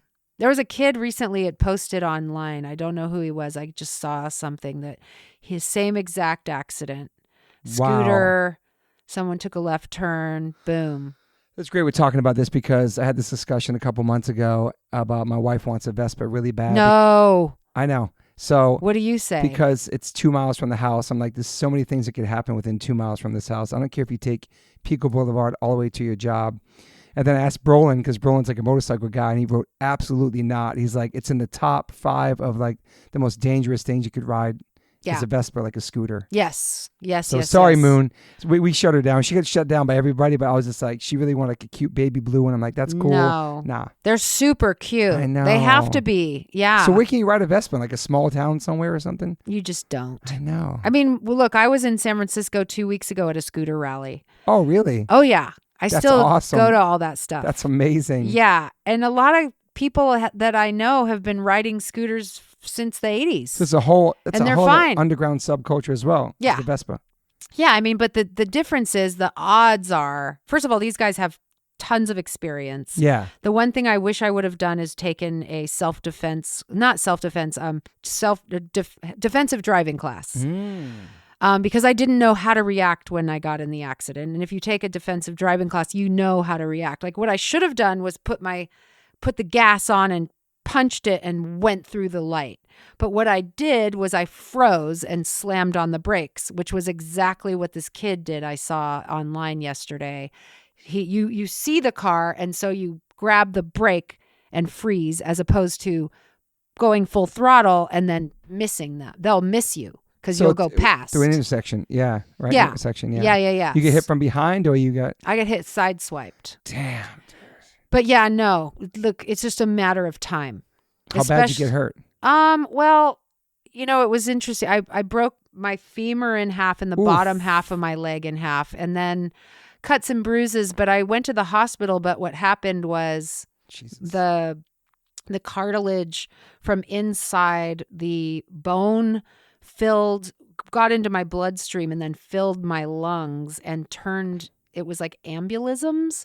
So I was in intensive care, but the nurse literally like put her hand over my face and I was not breathing because had no lung capacity because my lungs filled with cartilage, which is so random and weird. So random, yeah. So yeah, they had to put me on like a breathing machine or something. That's scary. To get me back. And then it thankfully the body like cleared it out. Mm-hmm. And then after like a few days in intensive care and constant monitoring, but thank God she noticed at the right time. But then I was there for like 3 weeks. What year was this? How old were you? 93. Damn. I was in my senior year of college. Wow, man. But I went to the gym every day for 3.5 hours and like swam and stairmastered and after that rehabilitated. Good for you. That's awesome. For months, yeah. And then I was at Nordstrom working on pantyhose with a cane. Back to Nordstrom's Back always. Back to Nordy's with a cane. That's cool. They always took you back there too.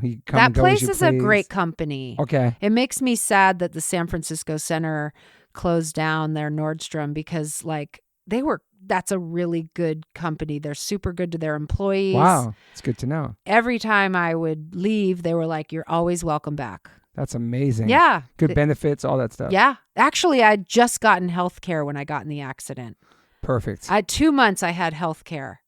Wow. And then boom. No, yeah, that's crazy. That would have been like $100,000 something. Wow, man. So no more riding for you ever since then? No way. Yeah. I don't even ride a bike. That's good you learned your lesson. I ride bikes on the beach. Okay. Like on the bike path. Yeah. And we rent bikes down there. If anybody's into biking, you can go to the beach, rent the bikes for $1.75 for 30 minutes instead of having to cart your bike down there. $1.75 for 30 minutes? Wow. The city bikes. Okay. And me and the kids Will do that, and it's super fun. And then we ride and go get ice cream and then ride back, and it's like that's a really amazing. Fun day. Wow. Yeah. What beach? Just Venice. Okay. Go to Venice and you pick up the Metro bikes. Wow. And they're great bikes. Yeah. They're pretty nice. So crazy. Yeah, that's a fun day. Yeah, that sounds fun. Yeah, but maybe no scooter. But no scooter for Moon. Should ride her bicycle. She has a 65 Falcon she drives every day, so there you that's her car. That's but cool. her dream is to have a scooter in a pink house. She got a pink house, so she should be good. Yes, she's good. No. So Johnny Marr wrote the foreword. That was cool. Thank you, Johnny. Yeah, that's super nice. Wow. I mean, that's a big cosign. Yes, he's been a friend for a very long time. Yeah. And I feel really grateful. And when the time came and I was telling him for forever. the book Indie Scene. Yeah, and I kept telling him beautiful book. Forever, I want to do a book. I want to do a book, and I'm going to do a book. I'm going to do a book. Because he did his book, and it was his autobiography. And his daughter, Sunny, who I know as well, she worked at the publishing company and they did the book, and he signed me a book and mailed me one. And I just thought that was so sweet. Yeah, and then when I told him, thank you so much, and I read it, and it was such a great book. Juliette Lewis on the back cover? Yeah. Wow. And then Beck on the front. That's amazing. Yeah. And those two are homies. That's really cool. Yeah. That's super cool. I just wanted the best. I always wanted that Beck photo to be on the cover. He's cool, man. Was he cool? He is so cool. This book is beautiful. It's so big. I realized how big it was, too. Yeah. Weldon did me right. Weldon Inside Edition. Wait, did I tell you how I got my book publishing deal? No, let's go. That is a good story. Let's go. I want to hear it. So I wanted to do a book. I spent tons of time and money, kind of. Yeah, I'm sure. I hired my friend Steffi Nelson, who's an incredible writer and editor, and I said, help me do my book proposal. And she jumped right in and, asked all the right questions and helped me write it and edit it. And I made all the boards and printed out all the boards, which you're good at doing. I did. I love doing boards. Love decks, love boards. And so she and I put the proposal together over months. And then when it was done, I wanted Abrams books. So I wrote to them. They were not interested. So I was like, shit, what do I do? Because I love Danny Clinch's book, who he did with Abrams, and my friend Neil Casal did a book with Abrams. And I thought, well, that would be a good home for me. But is Danny Clinch the photographer? Oh, Danny Clinch. Clinch is the photographer? Yeah. Yeah, I'm in his book. Yeah. I'm in his book, yeah. I love that book. I have it actually print. Still moving? I guess so, yeah. There's my picture, my back tattoo in there. I didn't even know it was in there. Somebody sent it to me. Oh, my God. And then he sent it to me, and then we followed each other. And then I have one of his original prints in my office of the Nas record he took. Oh, yeah, cool. He's from Jersey, right? Yeah. Yes. Jersey boy. Yeah. But he is Okay, the book have sorry. Eddie Vedder on the cover? Probably. How many books does he have? He has a few. Shoot. Okay. Okay. I'll find out.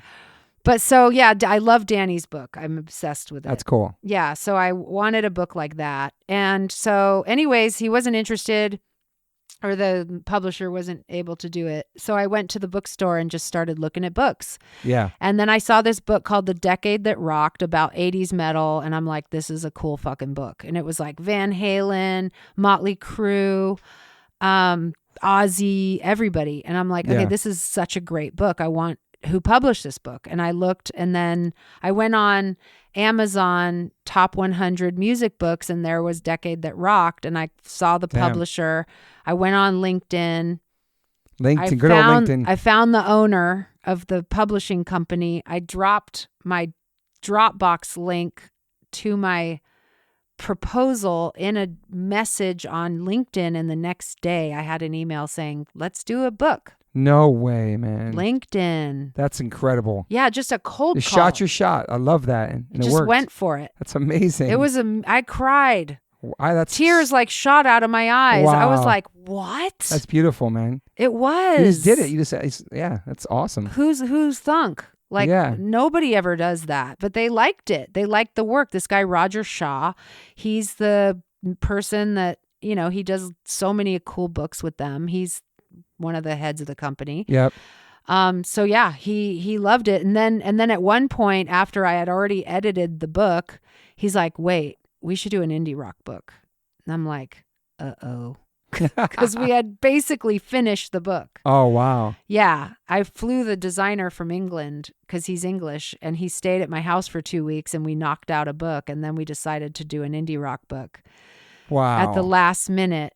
So then I had to go scramble crazy because I was like, you know what? That probably is a good idea right now because I have all this indie rock. And the book was a monograph of my work with Tom Petty, Merle Haggard. It was more like that. It had a lot of old school dudes like which are great. Mick Fleetwood. Yeah, it was kind of a mishmash of all of my work, and then we decided to refine the vision more. And then I think my husband came up with Indie Scene. I love it. It's so clever, man. It's so good. I fought it all the way. Really? It's along with good. everything else. I know. But it's difficult. So perfect, though. It is. It's perfect. Roger said he thought of it, too. I think what Roger and Will both thought of it, but it is good. Now I want to do a book called LA Scene because I have so much cool Why not? So many cool photos of like just documenting LA, the music scene here and the club scene. It's like, it's like historic. It is. For my world, it is, you know, it's from beauty bar to Star Shoes to club beauty makeup. Bar. My wife worked there. Yeah. I went there with you guys. The original one in New York? Yeah. Yeah. That's I the original remember one, right? that. Yeah. That's crazy. And she worked at the Limelight too, which you probably went to back then too. Yeah. I went there in the 80s. I don't think she was there yet. In the 90s. Wow. So this book's out now. Obviously, where can people get the book? Amazon. Okay, Amazon. I mean, I think they have it at some bookstores. It's at Book Soup. It's at, where have I seen it? Every time I go to buy it at a bookstore, it's out. Yeah. I actually went to Amoeba to see Travis play recently, the band. Mm-hmm. And I talked to the book buyer, and her and I are friends now, and we bonded. And she's like, I'm ordering the book. That's cool. So they ordered the book. Is it hard to get distribution through books? Well, we have Simon & Schuster distribution. Okay. So, you know. And this is the same company that did the Dune book we talked about earlier. Yeah. That's awesome, man. Yes. So. Yeah, this is a beautiful book. It's exciting to have a book out, right? It is really exciting. It's like bucket list check. And did you look at it, did you look at the book and maybe be like, I should have put a different picture? I missed a photo. Did you get crazy anal about it? Okay, listen. If anybody listens to this, there's a couple things I didn't put in there that I'm kicking myself. And one of them is the Afghan wigs. Because the photo was in there forever, but I don't know what happened. It just all of a sudden disappeared and then it wasn't there anymore. And I'm like, what happened? I don't know. So many edits are going through. So many edits. And then after the end, I'm like, fuck. It's got to be crazy to go I through really all the want the photos. Afghan wigs in this book. Yeah. But then they'll be all over LA scene. When I do the next book, I have more stuff to put in it. I have more Beck, more the Afghan. I mean, there's Part so two. much. Yeah. They'll be in a book that'll feel like they work better for that. Like this was more, you know, the indie sleaze thing was really kicking off when I was doing this book. And and she is an Instagram handle that's super popular and cool for about the early 2000s in New York City with the Strokes and Interpol. And back to Filter Magazine, and Alan Sartorana hired me to do a bunch of stuff. And when Sherry Timmons, head of marketing for Levi's at the time, was like, I need a cool photographer to take to South by Southwest to shoot the indie rock bands trying on the clothes, you know, wearing the jeans. And she created the whole Fader, Levi's, I think her and Cornerstone. Yeah. I was in the first one South at a Southwest. hotel room. Yeah. That's amazing. Yeah. And I'm grateful that I got to be part of like the inception of so many iconic things, you know, like Coachella, like South by Southwest, the Levi's Fader fort thing, just the clubs, all of it. But Sherry brought me in for that. And then it became a thing where I went everywhere with Levi's and did all these photos and got to travel around and spend tons of time in New York and partying. And I did too much of that, which was fun at the time. But yeah, it was a lot of that and then I shot the Strokes for Rolling Stone. It's amazing. In 2001. It's big time. That's awesome. That whole thing was kicking off. Yeah. And the Strokes changed everything. Yeah. You know, there was in 2002, Levi's did a kind of like an anti-VMA party, and there was, it's all in the doc, you know. Yeah. I was shooting a doc at that time too. So I have probably 350 hours of footage for a movie I want to make one day. Wow. But I have to have the time and money to make it. That's and crazy. Sit and write out the story. I know, shoulda, woulda, coulda. But at least you have it. Yeah. I have it. Someday I'll make it. Yeah. It's like trying to figure out how to tell the right story. That's cool. So that it's not the same story everybody already knows. Because I have a different story. Did you see the Punky Brewster one that came out not too long ago? Heard about that. It's incredible. It's about the 90s. She collected stuff her whole entire life and finally put it out later on in life. She filmed everything. It's right. Cool. It's amazing when people do that. There's so many people in this book too, man. Yeah, it's a lot. It's so many. I have I made a list of people in here, but it's crazy. I'm gonna read it off, okay? So you can take your time to breathe. Just some people: Basement Jacks, Underworld, At the Drive-In, Strokes, Joe Strummer, Interpol, Secret Machines, TSAR, Czar. Czar, Marion, Miranda Richards, Modest Mouse, Hot Hot Heat, Tim Armstrong, Hepcat, Sleater Kinney, Kim Gordon, International Noise Conspiracy, The Brian Jonestown Massacre, Coldplay, Richard Ashcroft. There's so many in this book, man. Supergrass, Foxy Jen, Steve Aoki, Take Me Out, Interpol, The Killers, Phantom Planet, Peaches, Yeah Yeah Yeahs, Marmara Superstar, Juliette Lewis, Say Farris, PJ Harvey, The Kills, John Spencer Blues Explosion, The Ravenettes, Pretty Girls Make Graves, Afro Punk, Pope, Libertines, The Sounds, The Locust, The Rapture, Sugar Cult, The Explosion, The Bronx, MIA, LCD Sound System, Block Party, The Bravery, Iggy Pop and The Strokes, Rilo Kinney, Muse, Amy Winehouse, The Verve, Stone Roses, Most Def. Wait, no Most Def. Okay. Was he in there? Maybe these are people you took photos of. I'm sorry. Oh, okay. yeah. Bjork. Oh, no, Most Def is in there. The Charlatans, Kelly Osbourne, Noel Gallagher, Jurassic 5, Perry Farrell, Peter Yorn, Dan the Automator, Radiohead, White Stripes, Bjork, Beth Ditto, Arctic Monkeys, Velvet Underground, Primal Scream, Pavement, Ben Velvet Lee, Underground. Cat Power, Rollins, Beck, Death Cab for Cutie, Flaming Lips. Wow. It's fucking crazy, dude. I know. That's just so many. Little taste of my work. And that's just like, that's not all your stuff, because No. you shot Modest Mouse at Yeah Yeah Yeahs, Interpol, The Shins, Yeah. Hot Hot Heat, Rapture. So much stuff. Dude, there's so many artists you covered. I know. Any more hip hop than that? Than most stuff? I didn't get into the hip hop world. Yeah, it's interesting. I was so into the indie rock. Yeah. Danny did a lot of that stuff. Danny the Automator. Danny Clinch. Okay. Because he was working for he was kind of like me, like just He was wanted in to the shoot mix. film. Yeah. But in New York, it was more hip hop. I know. And so he was working for, what was Priority magazine. No, it was a magazine. What was it called? Source magazine. Source, maybe. Yeah. So he was just like, yeah, I'll shoot. I saw a doc on him talking about the world that was happening is the world that you take pictures of. It's like what you're around. Yeah. And I know Lynn Goldsmith, and she shot a lot of hip hop and stuff. I only did that video. I'm trying to think. Yeah. I feel like We got Most Def. That's cool. Most Def is sick. Yeah, but Danny did the original Nas record, which is incredible, man. Legendary album. The first Nas record. Yeah. I guess that's where you're at, too, in New York, for sure. It's different. Well, in East Coast, West Coast. Yeah. I was like, I was a little afraid. I was too nervous. Intimidated by it? Intimidated. Yeah. I have to say, when I did that Eazy-E video. What song was that? Do you remember? I'm going to look it up. It's a black and white video. We shot it at Hollywood Forever. Oh, wow. That's cool. And then you and I went to that Snoop Dogg video shoot. Oh, yeah. That was legit. Went there together when he signed my thing. Yeah.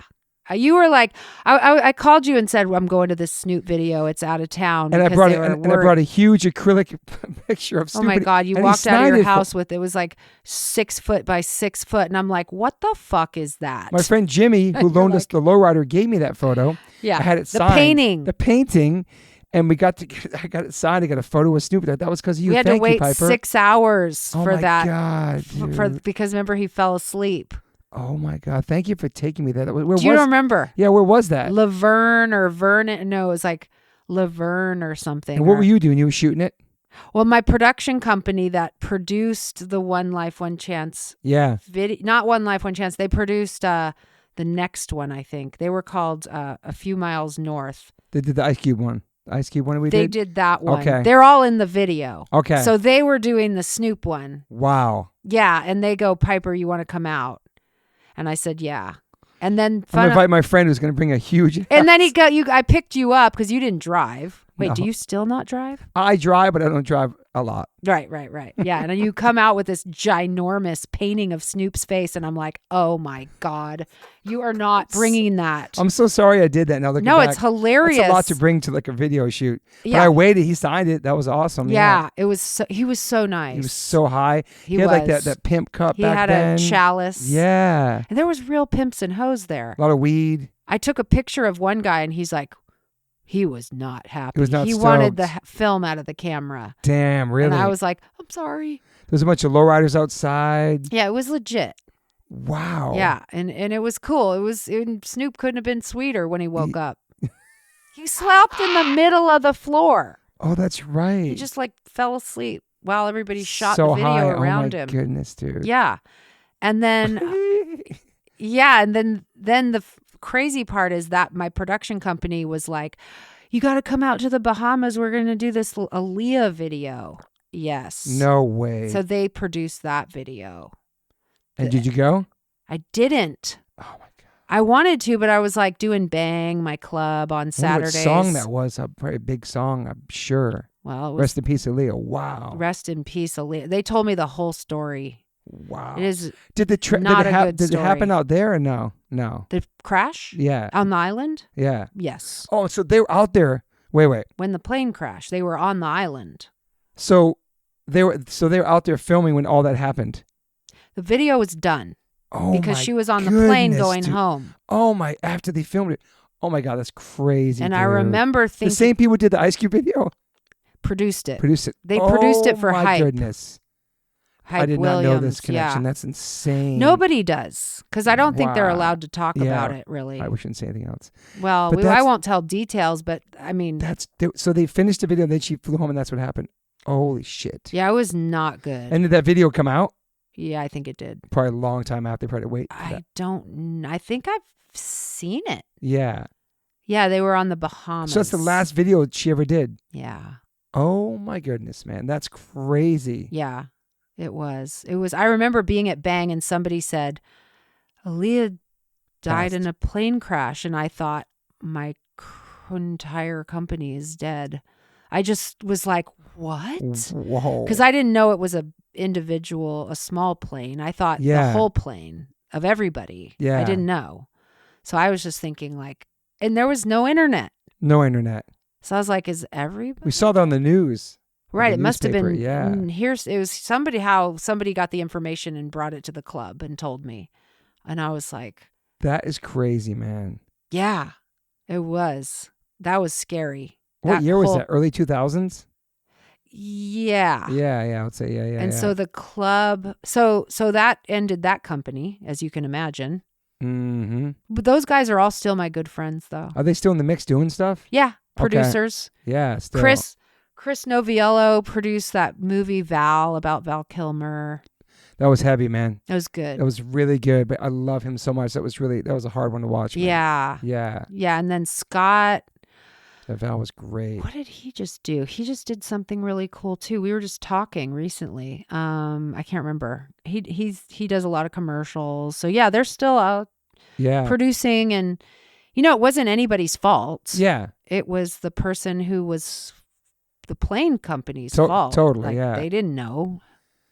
Accidents happen. So heavy, man. Sucked.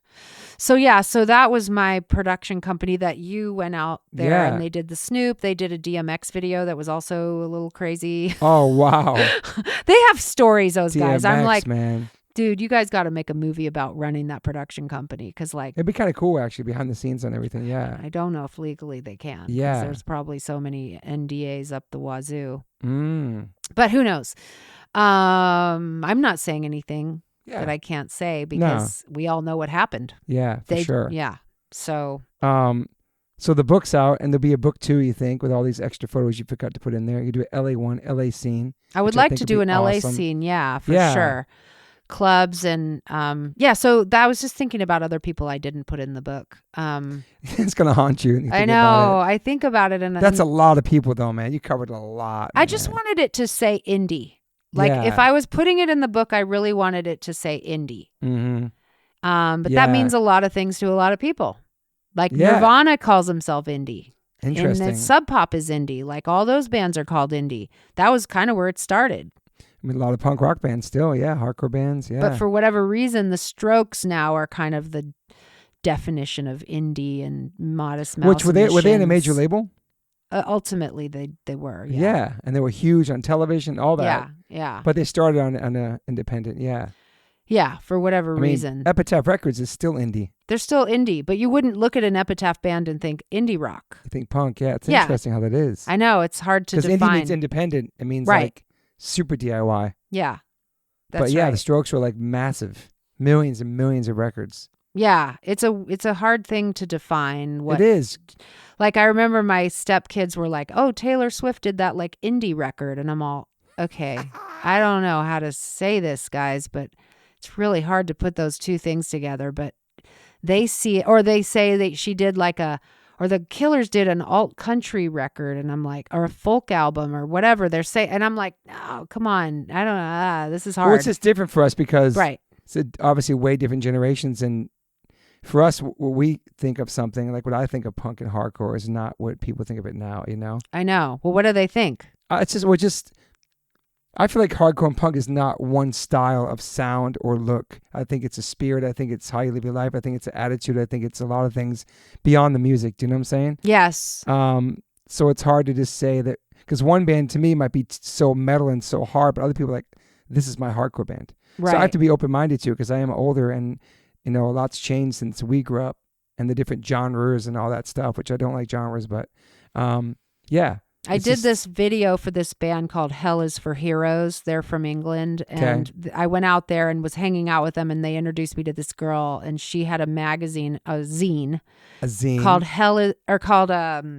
Hardcore is More Than Music. That's the name of the zine. I agree. And this was 20 years ago. Yeah. But it was so cool. And I'm like, oh, I love this because it's true. It's a lifestyle. It's a mentality. It's absolutely. It's a spirit. All that stuff. I believe that. Yeah. Yeah. It's a lot of things. Same Keeps with punk. Yeah. Same thing. You know. But somebody, so like a 22-year-old kid right now, if you say what's indie music to them, it's totally different. People could say Billie Eilish is indie because she recorded all her music in her bedroom. Right. And they did all of her shit herself. Right. Herself. Super DIY. Obviously, she's massive and on a big label, which I'm not even sure what label she's on. I think Interscope. Okay. Maybe? Yeah. Maybe. But she started off in her freaking bedroom. Yeah. Do you know what I'm saying? Yeah. And now she's massive. But she still has that mentality in her family. That's a whole other story. But yeah, her family's amazing, and this how they grew up and how they're, I don't know. Just something about them is so very punk and indie to me. Yeah. Regardless of how big she is. But I feel like the vibe of the music doesn't feel that way. Yeah. It feels produced. Yeah. And that's to us, but to other people, they're like, yo, she did that in her bedroom. Right. That's pretty crazy. Yeah. I know. But I think, it's hard to say because her brother was very skilled. It's incredible, man. What he does. Yeah, incredible. I mean, so. But I'm saying for us, it's really not our place to say, I guess, what the definition of a genre is at this point. We know what indie music is to you or to me, or punk is to me or to you, but everybody else have a totally different perspective of it now, especially in 2025, 24. There's so many hardcore bands and punk bands, and it's a beautiful time for that kind of music. And I feel like after the pandemic, I feel like music's totally thriving now. There's so many shows, there's so many bands on tour. You know what I mean? It's a crazy time for music, man. I know. I think I used to feel like,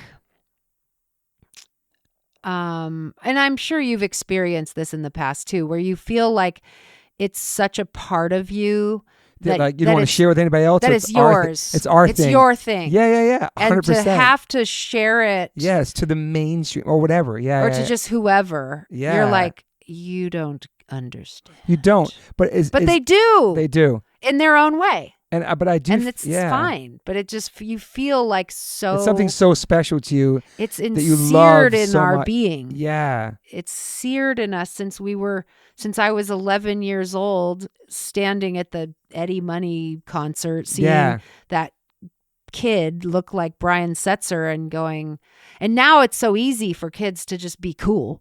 Absolutely. I mean, they know freaking everything. They can just go on Amazon and pick out an outfit and have it tomorrow, or just go on Spotify and learn everything in like a week, and they absorb everything so quickly that you're like, you didn't have to work for it. I know. You know, we had to fly to New York and go CBGBs and let sweat drip on our heads. I know. So we could see a ska band or whatever and drive out to. And maybe that's why we're so protective of it or stuff. You know what I mean? Was a lot of work. Yeah. We had to really try. But I don't like gatekeepers or people who like think that they have they're the end all know all of everything that's punk or this and that. They're like these gatekeepers that like, that's not punk, that's not hardcore. It's like, no, dude. Oh, I know. It's not. That's not how it goes. Because before we came around, there were people before us who thought that. You know what I mean? Like before my band came in 94, there were bands way before me that when we came out, we're like, oh, H2O, they're so melodic, they're so poppy. That's not hardcore. Like, right. So those people thought that about us. You know what I mean? It just happens to everybody. And like, yeah. I love H2O. Thank you. Yeah. Thank you. Meanwhile, the Ramones. You guys make great songs. Thank you. The Ramones what? They were poppy. Descendants were totally. poppy. It was like. Yeah. Would you call the Descendants hardcore, though? I would say Descendants like one of the original pop punk bands. Punk. I would never call them hardcore. Yeah. I mean, the hardcore mentality, the songs can be hardcore, but like singing about love and relationships and the catchy choruses, had so much pop sensibility. You know what I mean? Like, yeah, pop punk, yeah. Yeah. But that's if you have to put in the genre. Right. But still, it's just like, I don't know. It's just such a different world now with all the genres are kind of meshing together too. Right. Like you can go to a show and see a hip hop group open up for Turnstile. You can see all these different bands playing together, which is all. I love it. I love it all. Smashing Pumpkins opening for Green Day with Rancid opening for Smashing Pumpkins. Right. Linda Linda's. Yeah, it's cool. At a fucking I don't know, football stadium I know. this week.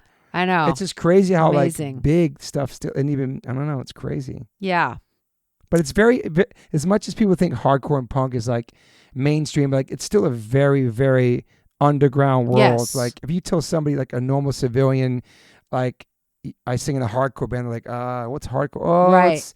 It's not like Metallica and it's not like Green Day. It's something in between. It's hard. It's hard to explain to like a civilian or somebody that's never been to a show, you know? I know. Even to this day. Yeah, I know. But then people are like, oh, punk's huge and this and this and that. But it's like, it's pretty still much very whenever I start talking to somebody about music, I try to talk to them like they don't know anything. Mm-hmm. Because you don't know who's going to know what. And Yeah. they're like, yeah, I know who that band are. And you're like, oh, well, I just assume I'm just going to assume that people don't know. Yeah. Yeah. Because, yeah. How was taking pictures of Amy Winehouse? At the show? Yeah. Oh, man. I love Amy Winehouse so much. Beautiful. Man. Yeah. I'm so glad I crammed my way into that I'm so happy you did tent. too. I mean, it was so packed, just to the gills. Yeah. People were spilling out. It was Amy fever, like it really was.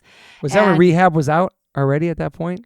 Yes. Oh, yeah, okay. Yeah, she sang it. And I'm pretty sure she did. Back to Black, yeah. But she was shaking so bad on stage and she was so nervous that I was actually started picking up on her energy and got really nervous and kind of shaky because I was feeling what she was feeling. Wow. Because I was right in front of her. Yeah. And I could just tell that she was, her hands were trembling. Damn. Because she had played one show in the United States before Coachella.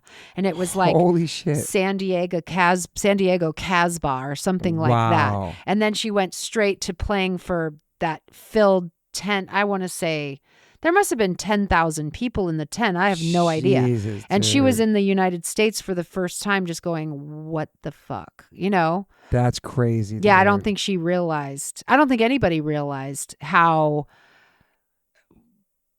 much she meant to everybody. Yeah, the impact, man. The impact, yes. So she was incredible, man. So it was a great show. I'm happy I got that photo of her putting on the slipper, taking off the slipper. She's like, do I wear shoes? Do I not wear shoes? How do I stand? Where do I go? Do I? Yeah. Like she just didn't really, she was so anxiety ridden. It just felt like she didn't know how to be. And maybe she wasn't, she just had been, maybe she was sober. I don't know. Yeah, maybe. Yeah. Because that's why you need the stuff to help you feel calm. Yeah. You know? Yeah. Sadly. Have most of your experiences with doing photography with artists been positive? Yeah. Yeah. Oh my God, totally. That's awesome.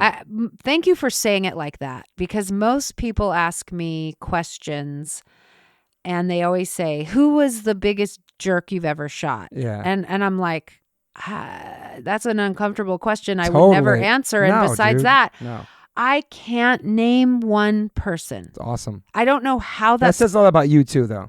That's a lot about you and your personality too. And your energy. Okay, cool. Yeah, I guess so. Like, yeah, I've never walked into a shoot and had somebody be, and people like try to warn you in advance, like, oh, this person might be like this or like that. Yeah. Never happens. Yeah. I've been warned off whoever it was that they're going to act a certain way, but for whatever reason, when I get in there, it's always fun and it's cool. It's chill, and it's awesome. like we just get the job done and have a little chat, do a couple photos. It doesn't have to be crazy, and sometimes it is. Yeah. But yeah, no, I can't even rack my brain to think of anybody that I've shot that hasn't been cool. And there's some people you shot, and then later on, a couple of years later, you came back and shot them again, or formed relationships with? Yeah, a little Obviously, bit. Johnny Marr is one. Yeah, and Lucius, who I love, and I just got to shoot them again. I'm trying to think of who. I don't shoot a ton of music anymore. Yeah, okay. Because I do a little bit, trying to do more commercial photography. And okay. How is that world? It's such a different world, right? Yeah, it's better in a way. Well, is it very corporate?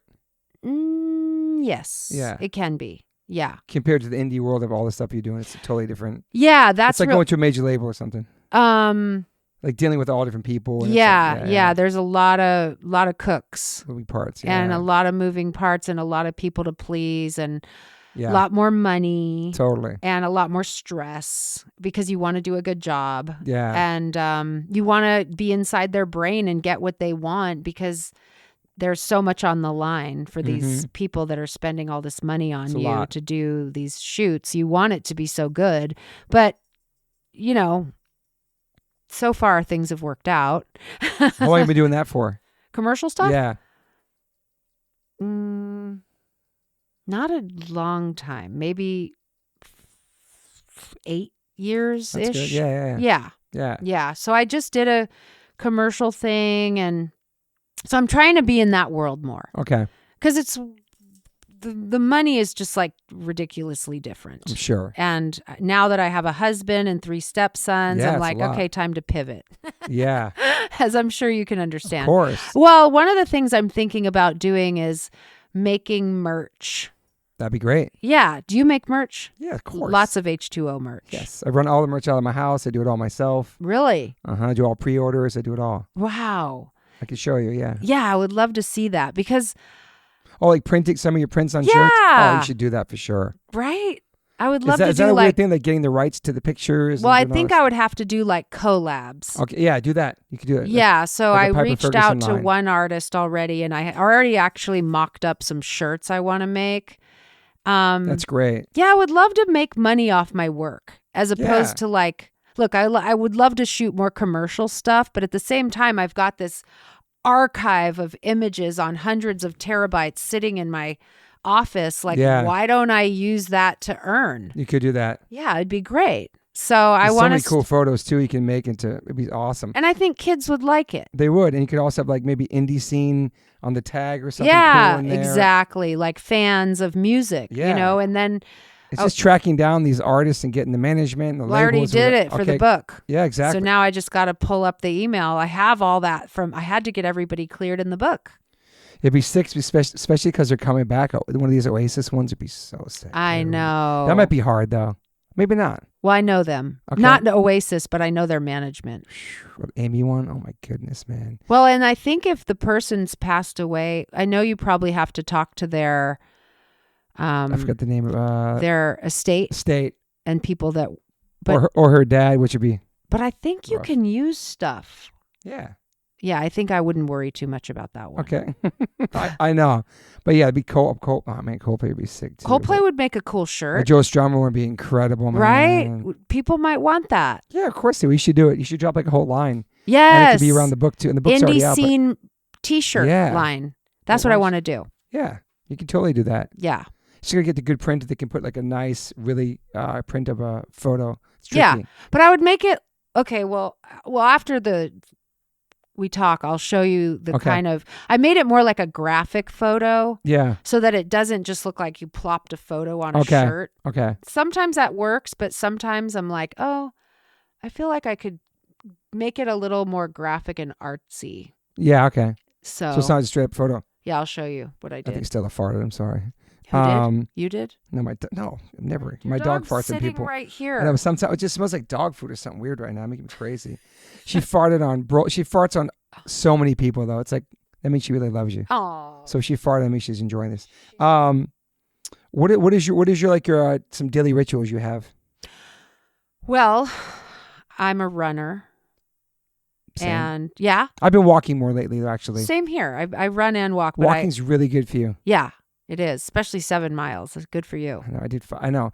About walking for the listeners, I found it recently through my friend. He's like not really my trainer, but he said that when you're a runner, you tend to overeat and put more calories back into your body that you just burned. Yes. When you walk, you actually burn fat and not really mess with your muscle. It's actually way better for you. Oh. It's interesting. It's true. When I work out, I get real hungry. Yeah. Yeah, for sure. I mean, I was going to boot camp in the morning, so there's I think my rituals. Wait, is that what you asked me? Yeah, how much running do you do in a week?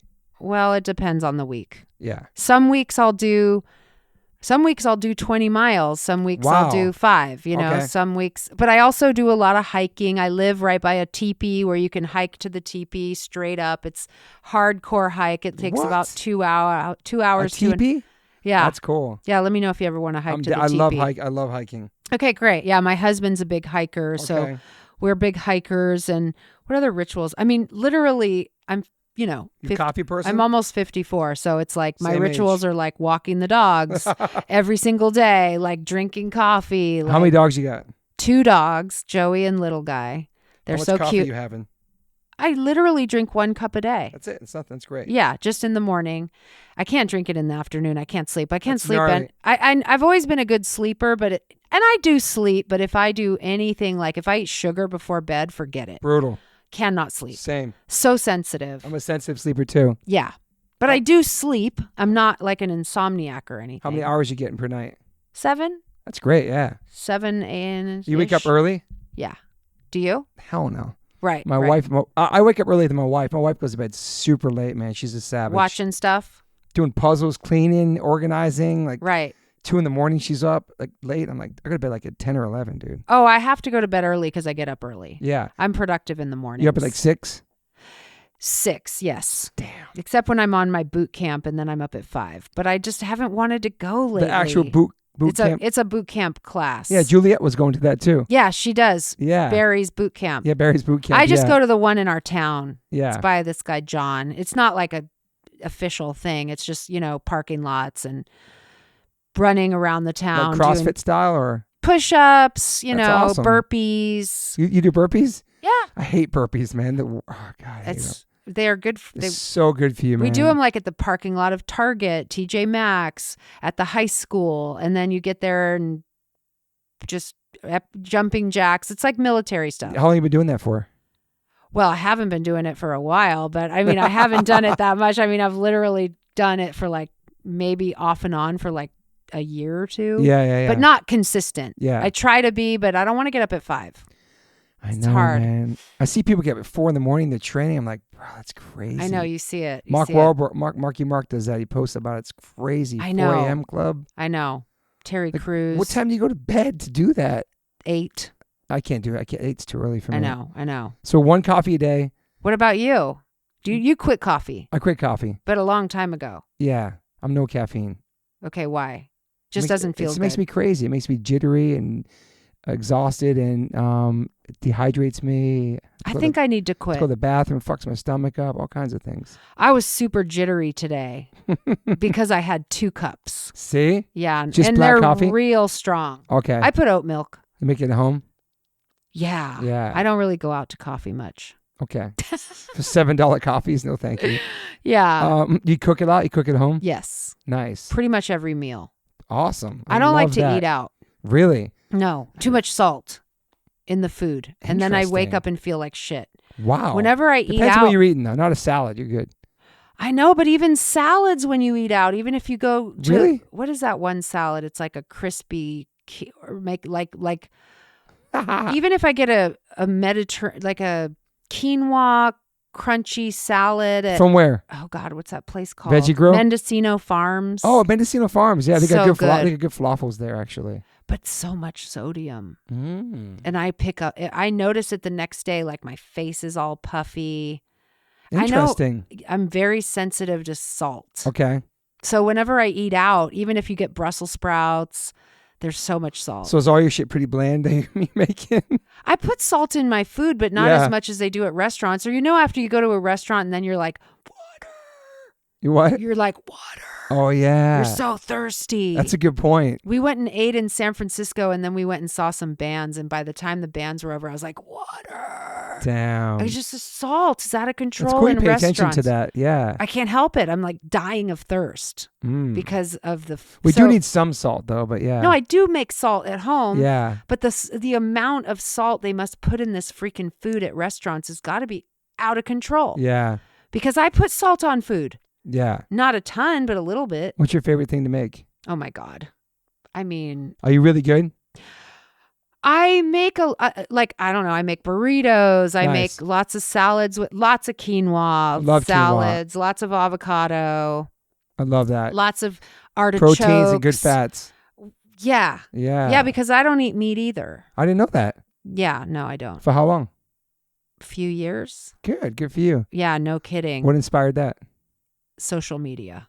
Watching all the movies. Hell yeah. Oh my God. What you watch, like With the Health? Yes. Game Changers? Forks Over Knives. These movies I was like, oh my God. How is the entire world not vegan at this point? Girl, it just makes me so sad. I wish they show those docs at schools, man, or something. They should. I try to educate my stepkids and my husband. They're not there yet, but they will be. Would you eat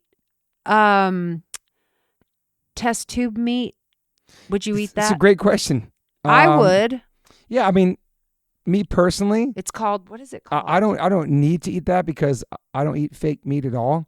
That's not fake meat. That's meat. Yeah, they take actual meat. Yeah, they take it from a cow, like enzymes, and put it in there or something. And they grow it in a lab. Yeah, I think it's coming. Yeah, I'm not against it existing, but me personally, you're just grosses you out. Yeah, I probably won't do it. I don't need to do it. I do my quinoa, my beans, my rice. I'm very just super.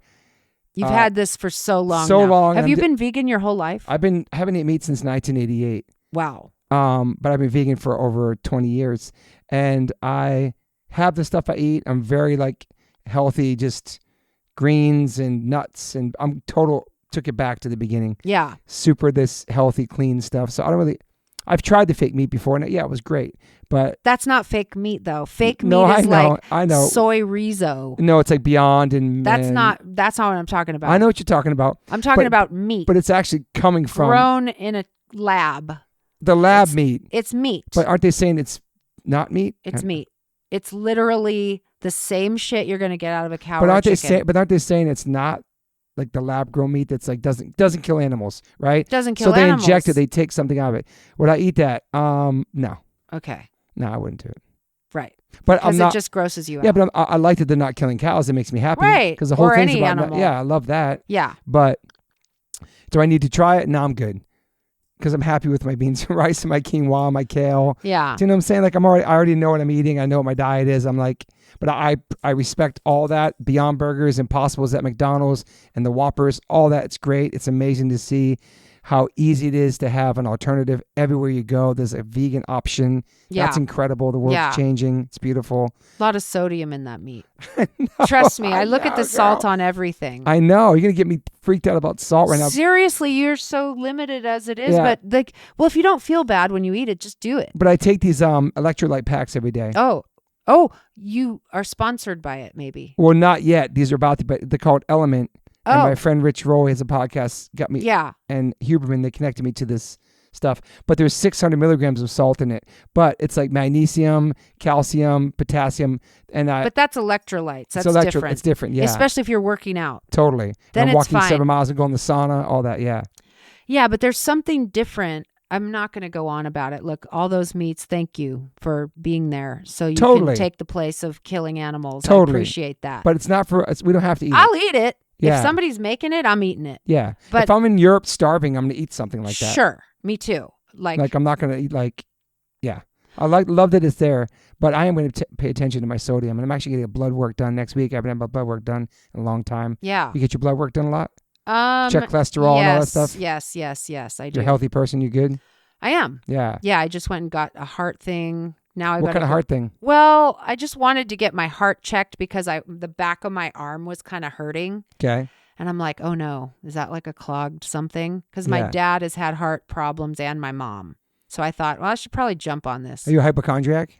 No. Okay. Not at all. I'm terrible. Oh, you are? Oh, yeah, I'm terrible. Oh, great. I'm really going to screw you up with the salt thing. You really are, but as of now. Well, you got to pay attention. I know. Especially at our age. I know. Because that's cholesterol. I know. That'll build up. So High blood pressure. Yeah, I have like a pinched nerve right now. Oh. And so my finger's been tingling for 2 weeks. So yesterday I was at PT for it. They know exactly what it is. I went to cupping, acupuncture, Oh my God. 3 different masseuses. It's from working out at the gym with my son. I fucked up something below my elbow in my forearm. But then I'm like, oh my God, it's my heart. You Google all this shit. It's like low magnesium. So I started taking more magnesium, low B12, all this crazy shit. So I made a point with my doctor to get all my blood panel done just to see. I know it's nothing to do with that. I know I'm healthy, but it's scary when you get older. You know what I mean? Yeah, it is. You just got to pay Especially attention. when it's on your left arm. My 3 fingers are tingling. I'm like, I'm dying. No, But I'm no, good. no. Because my dad died at like 33 of a rare heart condition. So. Oh, really? Yeah. 33? He was 33. I was 3. Yeah. Man. I'm sorry. It's okay. That and so I have 2 sucks. older brothers. And so when it was time for them to turn 33, they'd be like, oh my God, I get my heart checked. But we're fine. It was something super rare that my dad had, you know? Okay. Cool. But yeah, I'm super in tune with my body. That's why this has kind of been freaking me out for like 2 weeks.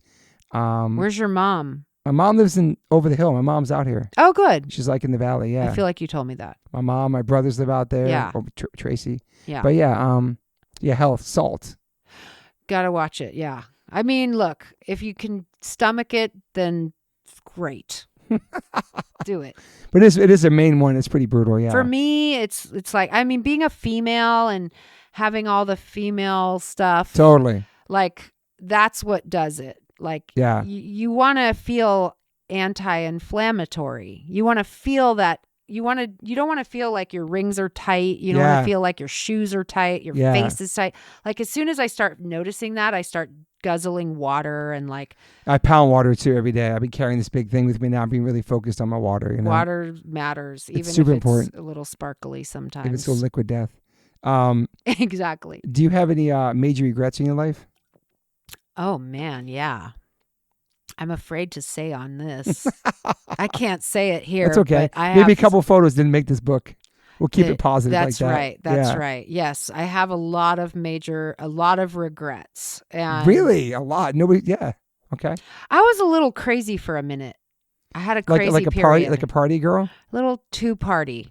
Yeah. Like doing a lot of drugs and People stuff? called me party actually back then. Yeah. What years is this? After I met you back then? I had a pocket of time where I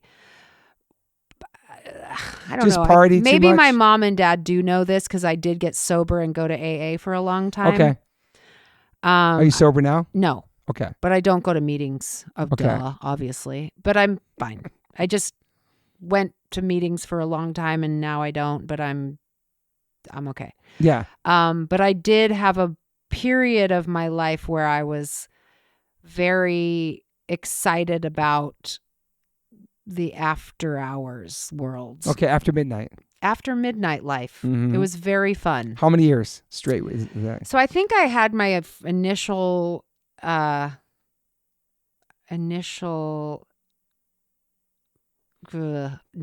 girl moment? Yeah, 97. Oh, so after I met you. Okay, yeah. But then it took a while to really kick in.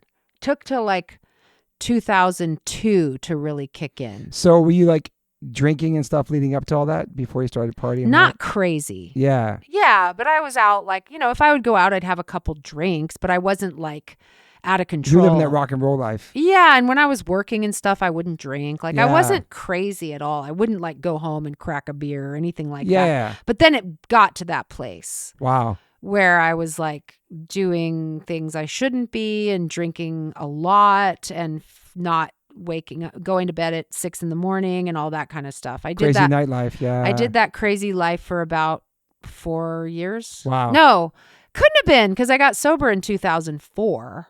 Okay. And then I stayed sober till 2011. Okay. And then I just didn't want to do it anymore. Well, good. You're in a good place. I'm in a really good place. Yeah, I am actually. Are you an optimist or pessimist? It depends on if you're talking to me on a podcast or if you're in my brain.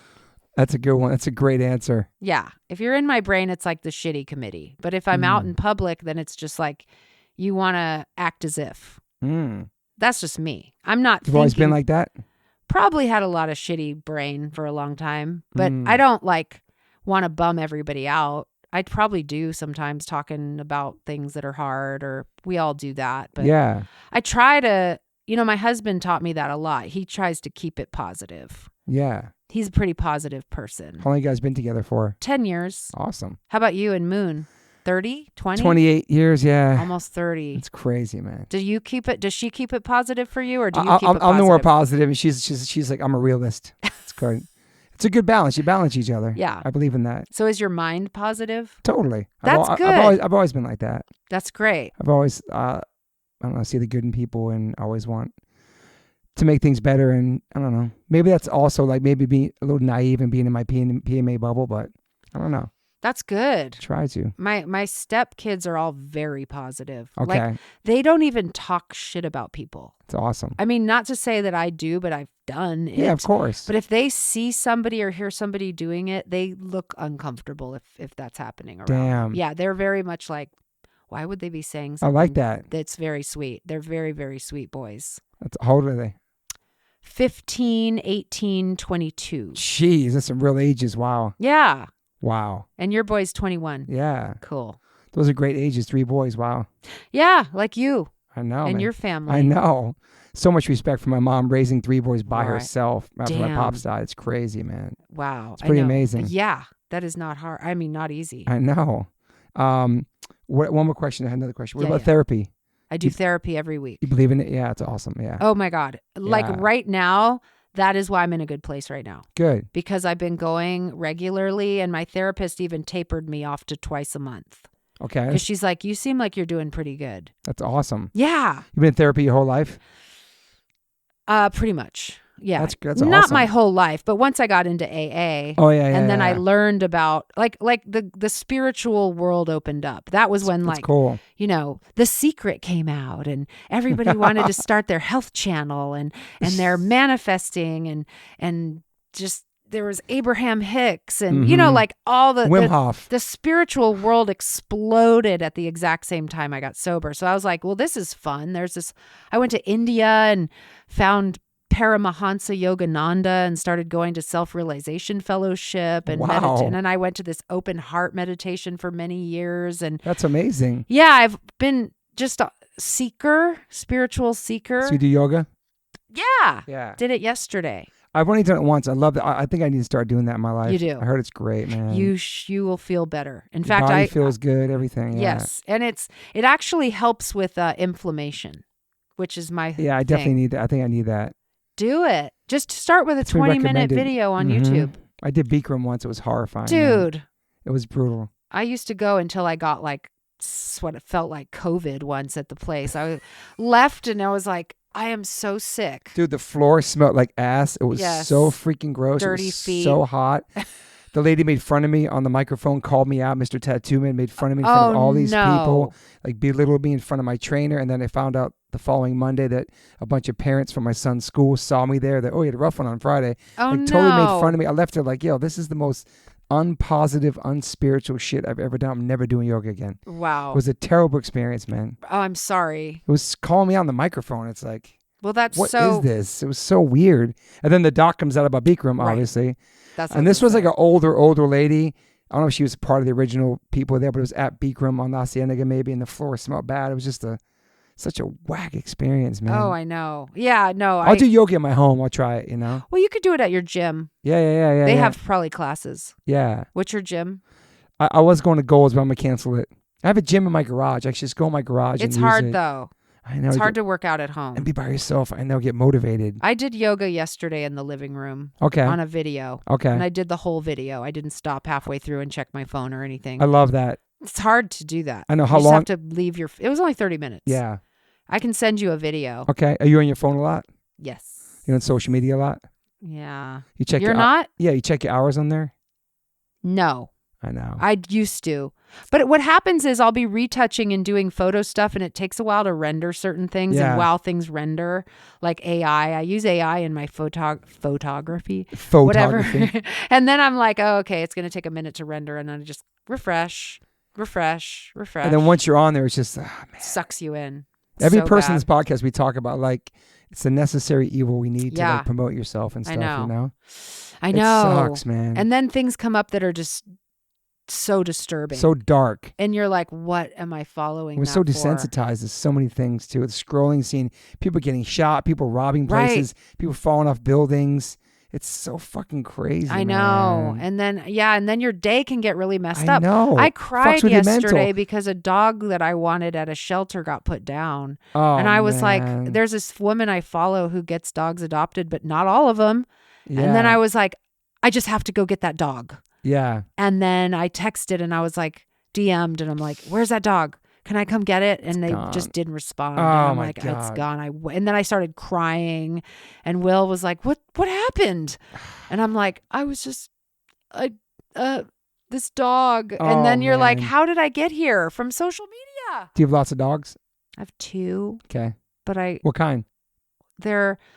One's a Pom Poodle, one's a Pom Chihuahua Dachshund. Sick. They're the cutest things ever. That's awesome. They're the best. They're my happy place. Yeah. Yeah. My dog Dogs too. are the best. I know, man. They're God's greatest It creation. sucks when they get older. It's starting to freak me out. It's a family dog, and she's like 12 now. She doesn't like going to Runyon Canyon no more. Right. It's just like, I take her on a walk. She stops every second, smelling everything. It's cool, but it's you know just what like, keeps dogs young? What? Other dogs. There's a Lancaster. So maybe we should get her a dog friend. Get her a friend. I know. That'll make her but run then around and play. Didn't you get jealous though and think that like she's not the only one and be like, it might be weird? No. No? I think dogs are pack She'll boss it animals. around too for sure. That's fine. Yeah. But if you get a younger dog and then they can play. Yeah, that's true. I think so. Then they're not alone. I know. There's so many homeless dogs, Toby. I've seen some out there. I know. There's hundreds. That's horrible, in LA. man. I know. Go on dogs. Homeless people alone let dogs. I'm sure. I know. Dogs. What is it? Boo. Oh my God. Border. What is it called? Damn. There's 1 million fosters needed right now. You could foster a dog. I could do that too. See if they like it. What is it called? Hold on. Don't stop. No, I like that. I think that's let the people know. I get their emails and I got one today. Don't stop. Believe it. The indie scene. Yes. Part 2 coming out. The LA scene. Yes. I think it'd be really awesome. I think it's Dogs Without Borders. Yeah. Who would do the forward of your next book? That's a good question. You think about some people that you've taken pictures of that might be cool to do that. It'd be awesome. Yeah. It would have to be, I don't know. Maybe like a Paul T or somebody from your past. Maybe a journalist. I have a lot of journalist friends that I've been running around with for a long time. Yeah. Yeah. Because I'm a photographer. I've shot for so many magazines. So it's like they write the story and I do the pictures. Yeah. Is there some other things you want to do in your life besides photos and stuff? I want to direct movies. Okay. That's what I really want to be doing. Okay. Yeah. That'd be awesome. We could do that. What's that? I'm sure you could do that. Yeah. Yeah, why not? Will and I have been developing a movie about polo, women's horse polo, which sounds kind of crazy. Well, you love horses growing up. That makes sense. It's not posh. Okay. It's not a posh story. It's a family story. It's really good. And That's then I've got my ska movie, my documentary. That's there's cool. a couple other projects that I've been making decks for. I'm writing a horror movie with my friend Dean right now. Shout out to Dean Gonzalez. Yesterday was his birthday. So we're writing a horror movie that's super cool. Okay. And I don't even like horror. Yeah. I like horror, but I don't. Same. Yeah. I can watch, but I'm not get crazy about it. Yeah. It scares me. You watch Long Legs? No, is that a horror movie? Yeah, it's huge. Nicolas Cage's big movie. Since Long when? Legs. Just came out like less than a year ago. Long Legs. I Look didn't it up. see it. Oh, scary. Yeah, you can rent it. It's okay. Creepy. It's so creepy, man. Okay. Nicolas Cage is incredible. He's great. You should have him on your podcast. Oh my God, I don't know where that guy lives. Probably lives in Vegas or something. I think downtown. That guy's fully tattooed. Do you know that? He's like Dolly Parton. She's tatted up? Wait, what? How do you not know this? Dolly Parton has tattoos? I think she's all tatted up. That's kind of sick, though. Yeah. It's a secret? Have you ever seen her? If look at every picture she's all right. got So then the world knows. Then it's fine. It's not true. I don't think anyone really knows. Yeah, but if you can look at pictures online, then it's got to be on there. You know what I mean? Everything online is real. Anyway, social media. Do you check your DMs? You check messages? Of course. Yeah. Obsessively, incessantly. Don't you? Yeah, I do. But I try to. Yeah. Stay present. I get a lot in there. I try to go through them and just see. Sometimes you can open up a can of worms and, So you're doing the podcast and then your band. So what do you do on a regular night? Chill. Just chill. Go in the sauna every night. Oh, for how long?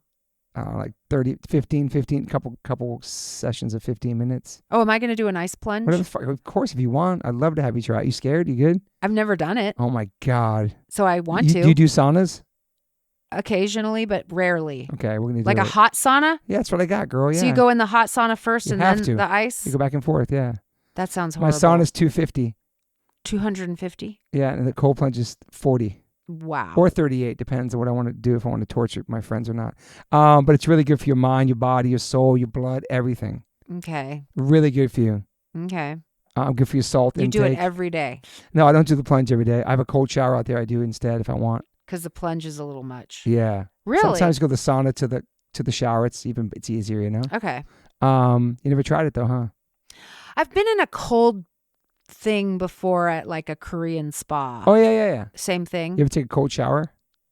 Yeah. Yeah. It's kind of like that. Yeah. No, but that's ice. It's not real ice. It's just the water's cold. There's no ice in there though. And the pool, the tub that you have maintains the temperature. You'll see, yeah. That's so bizarre. You have no tattoos? No. It's pretty awesome. Is it? Yeah, you're the second person. Who was on my pod this week? He didn't have it. Who was this here the other day? Josh Brolin? No, this dude Nate No Face was on my podcast 2 days ago, and he's totally in the scene. No tattoos. I think it's so cool. No Josh's tats. It's cool that you're part of this indie scene in this punk world. No tattoos. Never it's cool, thought though. about it. No, Never cool. even thought about it. It's cool that you don't, actually. Okay. Everybody has tattoos now. Everybody has that shit. Yeah, but it's kind of cool not to have them. Yeah, I never thought about it. It's weird. I was always one. There's a conservative side to me, I think. Ah, okay. But does getting tattoos mean you're not conservative? Not anymore. Everybody and their mom has tattoos. Right. All kinds of people. Yeah. I always thought Republicans, Democrats, all kinds of people. I think because of my age, and like my friends just turned 50 and just got her first tattoo, and it's beautiful. Nice. Yeah, it came out great. Do you know who did it? No. Okay. But I could check. But it's hummingbirds and pomegranates. You might want one someday. Maybe on my 60th birthday. Sick. Yeah. We're going to be 60. It's crazy, man. I could get a tattoo. It's crazy we're going to be 60 someday. It'll happen. I know soon. I'm 54. It's crazy. With the 1970. I didn't even know that. I know. Someday. Yeah, I don't know. I don't think I'll ever get a tattoo because, back in the day when I hung out with my grandpa and all of his like military friends and they all had those like bellies that like wife beater and the like, military. Totally. Just like, I was just like. I hear you. It wasn't something. That was how I viewed it. I don't anymore. Yeah. But that was who got tattoos when I was little. So I think that just kind of got ingrained in me that it was just kind of too tough. But now it's crazy, man. Everybody has the whole world tattoos. has it. Yeah. Everybody has tattoos and everybody has vegan options. Exactly. Well, not everywhere. No, I know. You're wait till you go to Alabama. Obviously in Birmingham at the Hardcore Festival, there'll be a lot of vegan options. Oh, yeah. I've been to Birmingham like 20 years. It's going to be interesting. That'll be cool. Well, thank you for being on my podcast. Thank you. This is so cool hearing your story and like knowing you throughout all these years, and I don't know, I was catching up with you. It's awesome. Yeah, I know. I knew it was going to be cool to hang out with you again. Well, how far do you live far from here? La Cañada. How far is that? Took me about 45 minutes to get here. Thank you so much. It's kind of by Pasadena. Okay, thank you for coming 45 minutes. I appreciate it. Of course. I was so stoked to get to do this. This is so cool. Your first podcast. Podcast. You did great. This is awesome. I did? Yeah, you sound great. Yeah, great stories. Yeah, man. Okay, good. This is your life, girl. Great. What else? You talk about everything else, right? I think This book is so cool, though. So people can get this on Amazon. Yeah. Amazon Piper or Ferguson. the Weldon Owen Inside Editions website or Simon & Schuster website. I think they sell it on Urban Outfitters website. It's on all kinds of websites. When did it come out? A long time ago, November 7th. Wow. I would love to have a 1-year anniversary like signing in New York for it or something. Do that. Did you ever do a signing when it came out? I did a few. Okay, good. But there's going to be an election happening around that time, so it's going to be a little chaotic. Crazy time. Yeah, I know. So I might wait till 2 years or just go I do want to do like a night in New York where I celebrate the book, but you should do that. And you should drop merch too for sure with the book. I think that'd be maybe really awesome. I'll do that all together. Yeah, like a extra push for it. Yeah. Good And idea. this podcast will help get the word out for people to check out your book and your history. And it's cool. We have such a connection to people listening that are H2O nerds that listen to all these podcasts just about you doing those 2 videos, man. Two of my favorite videos, too, to be honest. Thanks. Man. I wish we had Yeah. better resolution versions of them. Online, it's so hard to find. I can't find them. Like I know. somebody posted the other day, and my friend's like, that's a pretty decent resolution of that video. But what can we upload them to YouTube or something? Like, I don't know why where don't they are exist? anymore. I don't know. It's my bad. I was supposed to save that stuff. So like on DATs, like what are they on? I reached. Oh, you know what? Let me look. I might have a 3/4 inch. I think I do. Because our old videos online look so bad. No, I do. I have 3/4 inch for the versions. One Life One Chance and the Ice Cube. I'm thinking I do. I'm gonna look. Do you have I'm a Piper pretty sure. Instagram, like Piper Ferguson YouTube? Yeah, kinda. Vimeo. Put it on there.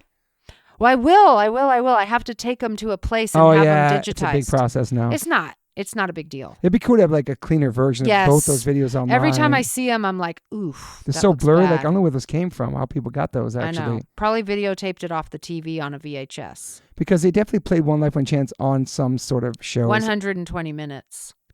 Sick. I saw it on there. Was that with Pinfield? Yeah. He was on the pod. He's amazing, man. I know. He's I'm so cool. happy he's on He's 88.5. Yeah, it's his own I show. listen to his show like almost every day. Yeah, what a legend. So I know. he played it. That's right. And then the Ice Cube video, I'm not sure if that got play or not, but I have the VHS of it still. I had it the other day. But somebody got that off the internet somewhere, man. I don't know. I know. It's so blurry and weird. I know. It looks terrible. Well, I have crates I'm of sure. tapes. I'm sure. So all I have to do is dig it out. Yeah. And I'm going to do it. Okay, awesome. And then I'm going to take it in and have it digitized for us. Awesome. We can both use it. Well, thank you for being here. Thank This you, is Toby. awesome. First podcast. That was fun. Killed it. Covered your Thanks. whole life. And now we're going to plunge in sauna, I think. Let's go. We have to have somebody take our photo too right now. Okay, bye, everybody. Peace. Peace. I always ask my guests if they have any regrets. I personally don't have any regrets. Even when it comes to my tattoos, I have the silliest tattoos. Even my ET on my leg, it's still a childhood memory for me, and I love it. I've had tattoos on top of tattoos strictly because I wanted more tattoos. I started getting tattoos when I was 18. I'm 52 now, and I can't stop. I've had laser treatment before on something on my arm. It's 4 tattoos on top of each other. And that experience at that place was pretty fast. It was pretty cold. It was in and out, swipe the credit card. Don't really tell me much, didn't give me much details or anything was going to happen. So I never went back. So as of most recently, I'm so lucky enough to have had 2 sessions at Removery Tattoo Removal. My tattoo on my arm that looks like a big black blob is now super light. I've had 2 sessions. I have a long road ahead of me. None of this stuff happens overnight. You cannot take a tattoo up in one sitting. You have to be patient. And it's painful. They ice you up. It's super fast. To me, it felt like a bunch of rubber bands. But what's more painful than that is looking at something on your body that you think you're stuck with for the rest of your life. That sucks. But now for me, I'm really happy I started this journey. I'm slowly going to get this tattoo removed. I never thought in a million years I have any kind of real estate on my arm. I don't even know what I want, but it's exciting. I'm so honored to announce that One Life One Chance podcast is now with Removery. Call 866-934-4570 or go to removery.com. Use TobyH2O and get $100 off your first session. One of the most experienced tattoo removal companies in the world. Over 600,000 removal treatments done. 100 locations. US, Canada, and Australia. State-of-the-art Pico-Way laser technology. Cryotechnology to reduce any discomfort. This is so exciting for me because all I do in these podcasts is talk about tattoos. From day one, if you've been listening to this podcast, we talk about tattoos, talk about getting removed, talk about getting covered up. So this is such a perfect fit for me. Definitely check out One Life One Chance podcast, episode 281. I have Carmen Brody, Mike McTurnan, and Dustin Ortle from Removery. And this is over 2-hour conversation. People submitted questions. It's an incredible conversation breaking down the do's, the don'ts, the fears, process, the results, everything you could imagine about getting a tattoo removed. It's all in this podcast. It's an incredible episode. I appreciate them all coming out for it. So check that out if you want to learn more about Removery and what it's like to get a tattoo removed. Once again, go to removery.com or call 866-934-4570. Use my code TobyH2O and get $100 off. These guys are located everywhere. Try it out.